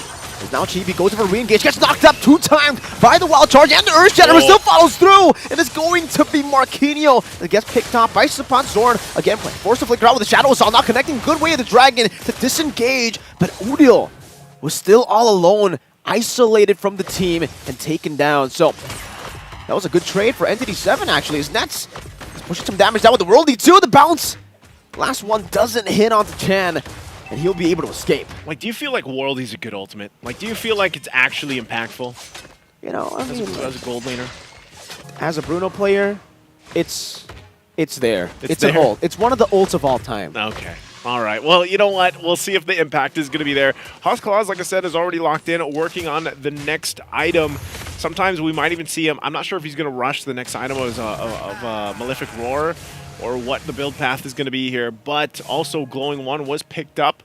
And again, it looks like Homeboy still wants to make a play up here. They got the information that they need. Zorn providing a lot of that. Here they go, top side. Pushing them out. And now, wait, Chibi might be going for the Ray. The Dragon finds him in the bush, brings him back to Sapat. Baits out the Wild Charge, but now it's going to be Chibi who walks up with the Finch Poise. And it's still going to be Sapat who secures the kill. A defensive Tempest of Blades by Chibi is in the bottom lane. We do see Marquinhos go for a trade, but that's a kill. So Erwin. Yeah, it's I mean, I'm sitting here thinking about Entity 7, what they're able to do at this point. They don't really have an answer just yet for everything being thrown at them. Zorn as well, able to get a lot of these away the dragons off, whether he has a flicker or not. Hide on Bush, like I'm still waiting to see this Karina come through in the damage department. Chan has been doing a lot of it. And I think, you know, you just buy time for Fury to go ahead and get the items that he needs. So they have to buy some more time, and right now it looks like, you know, they want to battle out for this 3rd turtle. Chibi's going to start it up. Rest of the team going to go ahead and get situated. They might just let this go, and it looks like they're going to do that, as Hide on Bush is not even near here. So they might just try to get ready for the Lord fights instead. So that's going to be that. Now 3rd turtle. The game going to the hands of Homeboys. Oh, Chibi. Trying to go for 1v1. Fury getting caught in the Tempest of Blaze. That knockup will catch him, and now Chibi just escapes, leaves him to Udil as he pops into Primal Wrath. But he actually dealt so much damage. Chibi taken very, very low. Sky Piercer already, though. 2nd item as he completes the Berserker's Fury first. Yep. So already at that point, you know, this is where it gets very threatening. Berserker's Fury allowing him to do a lot of this crit damage and get that off. Zorn, though, Marquinhos, I don't think he's going to pull the trigger on this. The rest of the team coming up. The way the Dragon brings him back all the way. Udil has a Primal Wrath, gets up just a bit, but then Sapat comes in with a hammer. Even with Erwin with a Wild Charge, it will not be able to save him, and Zorn continues the damage. Chan goes in, 4-man penalty zone by Sapat to lock them out, and Nets just picks up all of those basic attacks to take Fury down. Again, he just respawned Naisu, and it seems they're also going to be able to take the tier 2 up top as well as down below. As Udil just zones Chan away from his own base. That was crazy. Like, at that point, when he got that 4-man penalty zone off too, he just gets the Winter's Crown. And, you know, he was ready for that initiation. And it just looks like Entity 7, they don't have an answer right now. I mean, even Hide on Bush has not been able to do really much anything on the Karina pick at this point.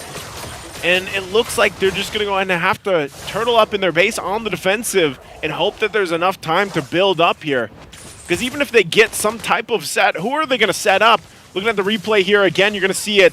The hammers come down. The penalty zone is about to be dropped. Boom. Even using that Winter's Crown. Boom. Gets multiple members. They follow on through. Winter's Crown, by the way.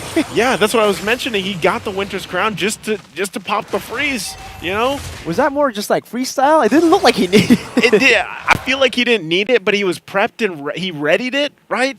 So, like, interesting because Sepot, he even just has an Athena shield, so he's like, my job is literally just to jump in penalty zone. That's it. He doesn't even have any, like, usually we see a Fury Hammer, right? Like, at There's least just a Fury nothing, dude. Hammer. He has nothing. He knows that he's just playing the enabler role here in game number 4. Udil picks up. The Chibi Retri did, but you know, Udil picked it up. Retri got Udil. You know, they're having a battle amongst themselves, I guess, you know? But, yeah, I think part of this is just, and this is crazy. Damage dealt, he's second with this defensive build for Sepot, who is somehow a second in damage. That's the base damage, man. That's the base That's damage. This is the different type of Rizzler you guys are seeing right now. Damage taken too, like I said, Entity 7. You know, Irwin is trying to do his best, but even if you get some type of setup, I just feel like they don't have enough in terms of damage, which is weird because you're talking about a Lunox who had 2 early kills, but they're lacking in the department of where's the Karina? Where can you pump out the damage you're looking for in the jungle? But they're going to find themselves on the defense. Nice Guardian's Bear. Shields are going to pop though. Oh man, the Holy Defense was already baited down in the mid lane and the bottom lane as well now. And that Cannon just goes in towards the base turret. They're going to be able to take that away. Penalty zone by Sepot. Only on to 1. The Winter Crown saves him for a bit as Marquinhos pops in Primal right in the back line. What happened to Chibi, who dove in way too deep, gets picked off, and now it's Sepot and Chibi taken out. Now a full re-engage coming in from Chan as he pops in the Brilliance, flickers forward. 3 members down, traded in for a base turret in the mid lane. Hey, that's Entity 7 answering the question. I was like, where is the Karina? I don't know, Hideout Bush got a kill there, but it could have been actually more devastating. He's already got the Feather of Heaven and Starlium Scythe. It looks like he's going to Holy Crystal next, so maybe this is the makings of a turnaround for Entity 7 in this game. They still have, you know, 4,000 gold deficit to work against, but they're going to be able to get some space now on the map, which is good for them. But look at Zorn. Again into the back line with the way the Dragon finds Fury out of all of them! Kicks him back right into Chibi as he picks up the Sky Piercer, execute, and now it's Erwin next in the chopping block. Say goodbye to him as he picks up a double. Turn around again, and it seems for Zorn. He's walking up, all that effort just to recall in the faces of Entity 7. Oh man, they're doing it again, and you know, just when you think like, okay, Entity 7 able to get something out of that, then they get just executed. Also a Blade of Despair now, BOD locked in for Chibi. They're going to need those immortalities for Entity 7. No Lord available just yet, you know, 30 seconds away or so, but it looks like they're going to work on this bottom turret as Nets knocks it down. This is what Bruno's really good at too, just decimating these turrets, getting them down quickly. But with that, Homeboys will probably just be the discipline route, wait for this Lord to spawn up. For Entity 7, I'm wondering if they are able to actually somehow contest, or if the game plan is just going to be, you know what, let's defend in the base. We were able to do it previously. Chan hasn't died yet, playing really well with the Brilliances that's available with this Lunox. Does just pick up the Wishing Lantern, so maybe the plan for Entity 7 is really to find a pickoff if they can. It looks like they are venturing outside of the base. They might even look for Udil here, unless, look at this, look at Zorn. Zorn in the mid, conceal. Udil leads it out. He's able to cancel out that. Winter Crown as well, baited down. Now it's going to be the re-engage. Coming to the back line with the Brilliance popped in. Penalty zone to lock Fury, and he's all isolated. Erwin flickers forward, gets the wild charge away, and a Dragon as well to bring Hideout Bush right into Udil. Chan gets a few of the kills. Chibi now with a Finch Boy trying to go for maybe, possibly, another Maniac. Chibi going to be forced to respect that damage. Nets dashing forward, sliding tackle right into Chan. But he does have that Brilliance to escape once again. Homeboys very low. Marquinhos goes from the Earth Shatter, but Chan doesn't have the Chaos Assault, not anymore. He has Onward, goes in. Marquinhos decimated here. And Chan's going to be next to the chopping block as Nets jumps in all the way.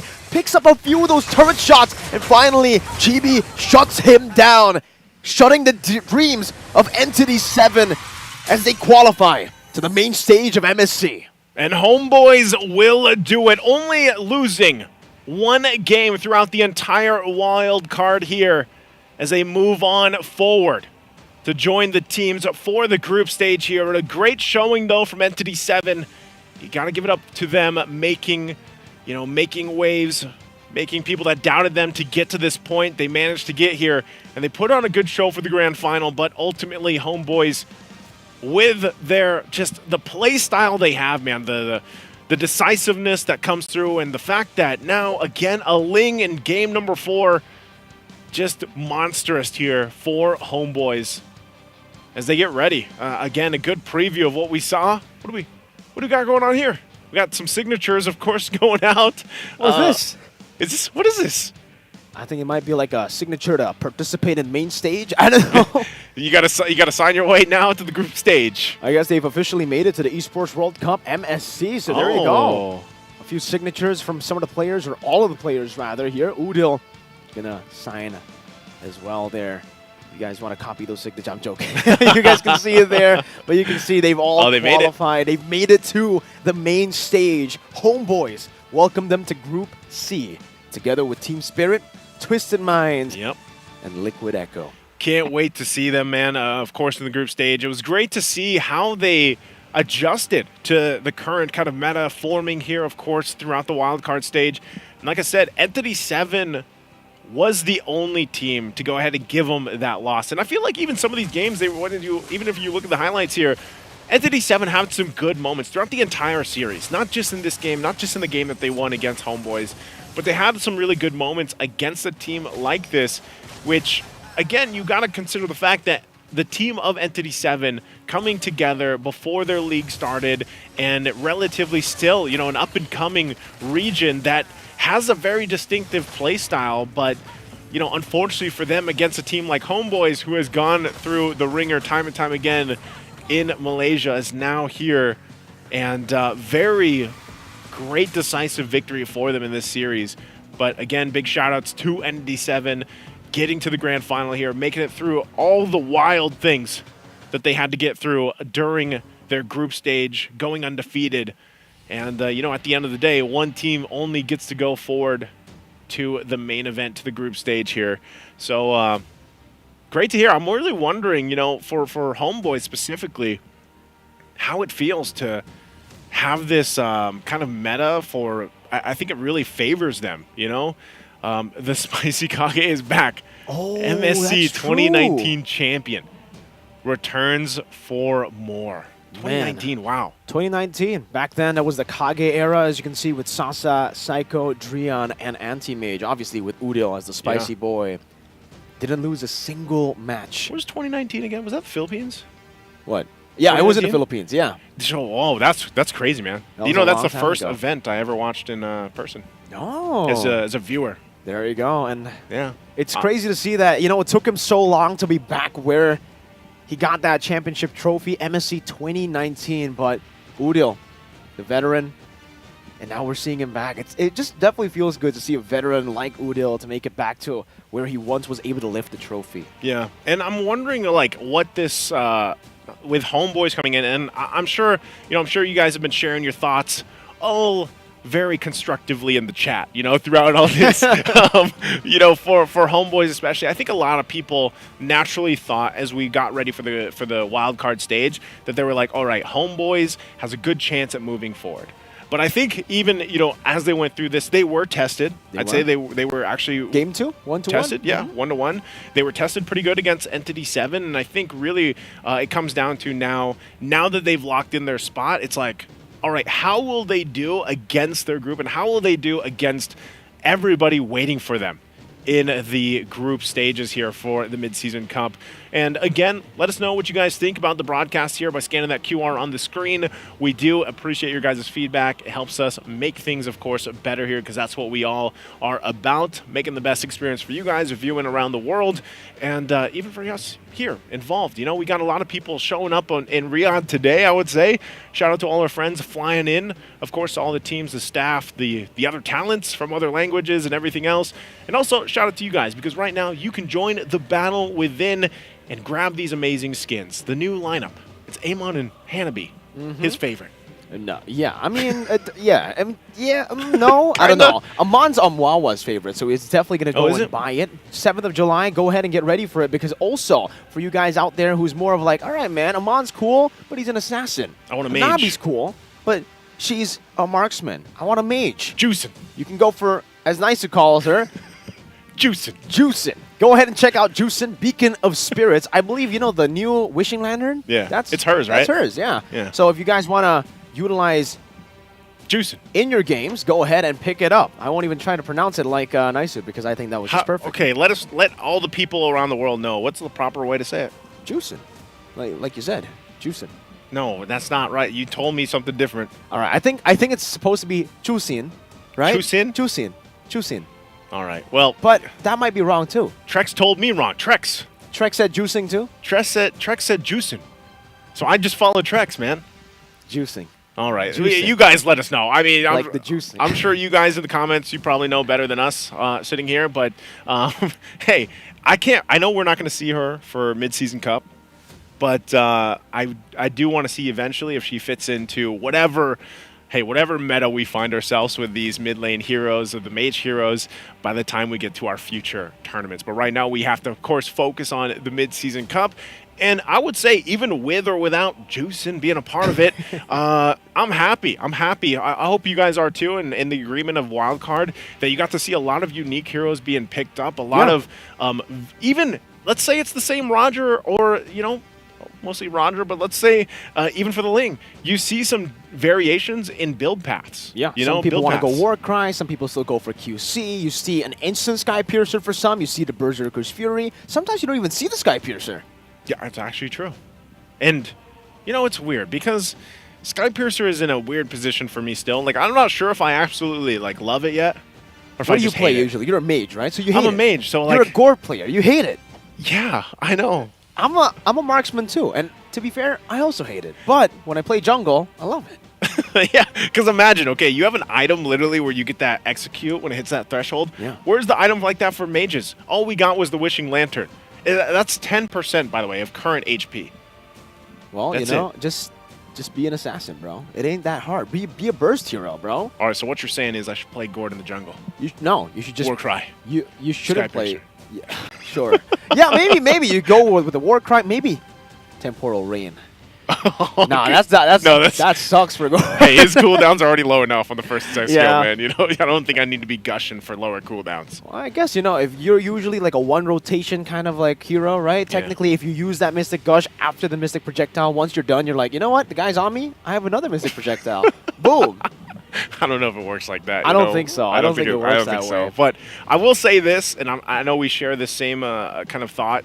I'm happy with what we saw in the wild cards. Even before this, leading into MSC 2024, the changes that this patch brought has really shook things up. And what I look forward to in the group stages is, are we actually going to see some Lord dances, man? Because so far we have not. I don't know. Not at all in the wild card. I don't know what's going on here because so far, we have had maybe a couple 20-minute games. 20 plus. I don't think anything over 25, maybe, So for the most part, I'm really wondering, how does this change things for us going forward when so many teams out there, and I'm sure you guys can think of the teams that they love their Lord dances. They love their, how for the longest time we were like, I'm pretty sure we were part of this debate too, where it's like, that utility game, that Lord dance takes a certain type of IQ to pull off.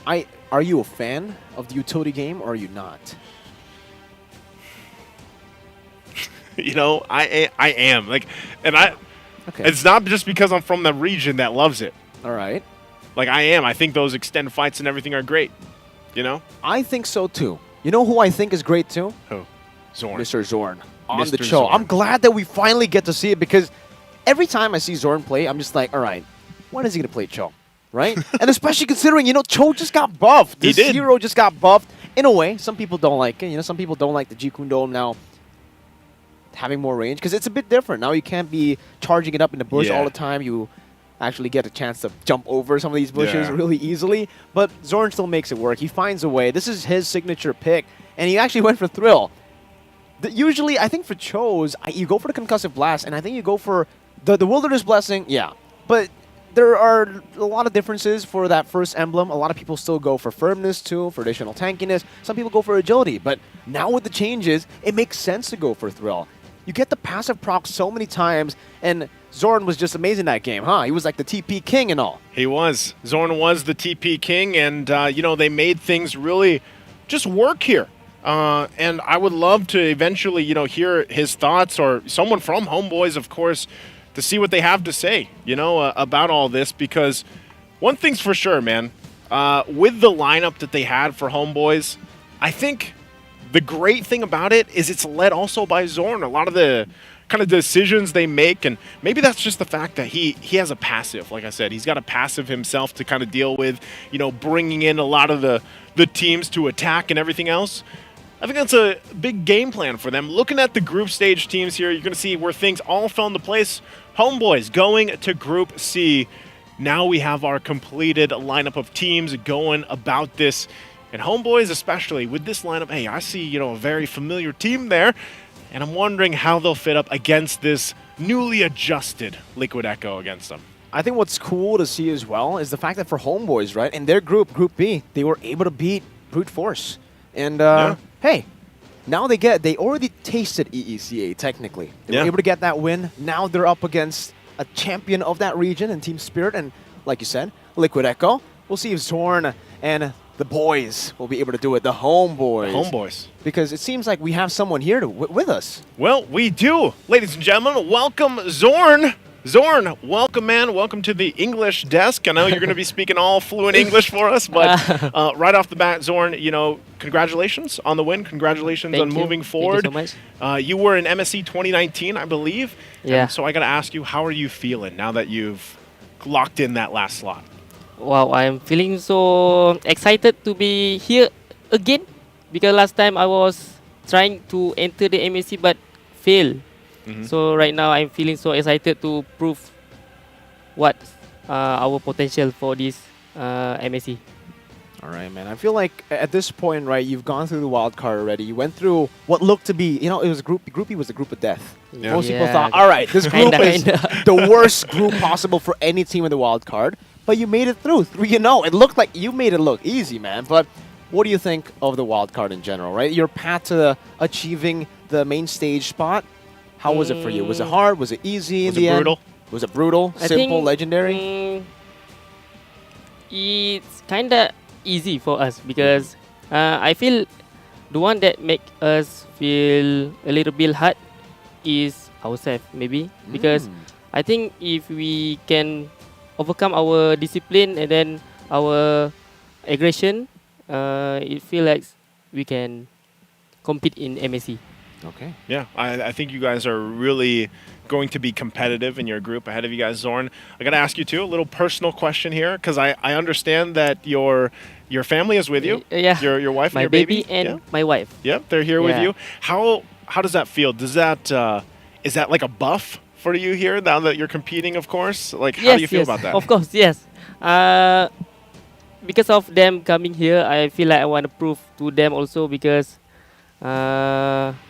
they come so far to see me compete and win. Yeah. That's why. Well, they're going to be proud of your win Yeah, here I'm really tonight, proud. especially. Yeah. Hopefully they can keep giving you that buff moving forward into the group stage. And real quick, too, have you had a chance to see Riyadh at all, or you just been training, in the hotel or spending time with your family? For now, I think I just see Riyadh when coming to here. Coming from the plane. How do you like the food? Experienced it. But the food was really on top. So good. So everything so far is amazing for you. You Yeah. got the win as well. But, okay, you said wildcard was a bit easy for you. The hard part was, facing yourself, trying to Yes. conquer your own demons. But for MSC, now you're placed into Group C with one of the tournament favorites as well in Liquid Echo. We got Liquid Echo. Twisted Minds, and we got Team Spirit. So, what are your thoughts on that, man? For, your group in particular, and Now I can say that it's kind of tough for the group, for our group, because we all know Echo was so strong at Philippines, Yep. and then Team Spirit also champion on their tournament. But I guess we also can give some tough, some challenge for them to give some good game. But I guess if we keep confident and then overcome our aggression and then play with the team, I feel like we can beat them also. Okay, you didn't mention Twisted Minds there, so those two are Yeah, tough. Twisted Twisted Mind. Minds. What Yeah. about Twisted Minds? No? I heard about them. You heard about You them heard too? about I heard about them. Okay. it's kind of scary also. Okay, all right. Do you have a message to all of them or anyone in particular? Like Like Twisted Mind? Group C. Anyone in Group C. I think for Twisted Mind only because okay. Last time I saw their potential. So for Twisted Mind, I guess now our turn to show you to you. Oh, okay. There we go. There you go. We got some spice. Got some spice. King. You were TPing all around, by the way. That because last time you said what? Nah, exactly. So I told him, I personally requested, bro, what? You play like last time in the group B, it was like, where's the TP King? That was more like a TP man. Now you definitely showed us that you were a TP King, bro. Yeah. Nice one. Congratulations again.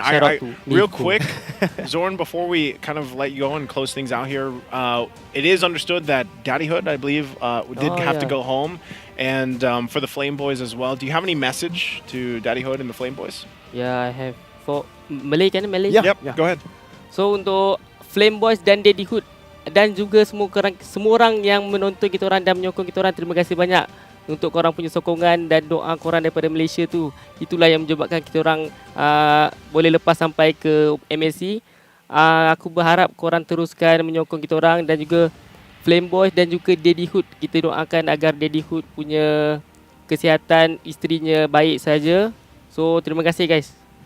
Do you want to translate? Yeah, so basically to all the Flame Boys and to Daddyhood and everybody watching and supporting Zorn and Homeboys, thank you so much for the support, because that support was what helped them qualify to the main stage of MSC to take this wild card the way that they did in a dominant run.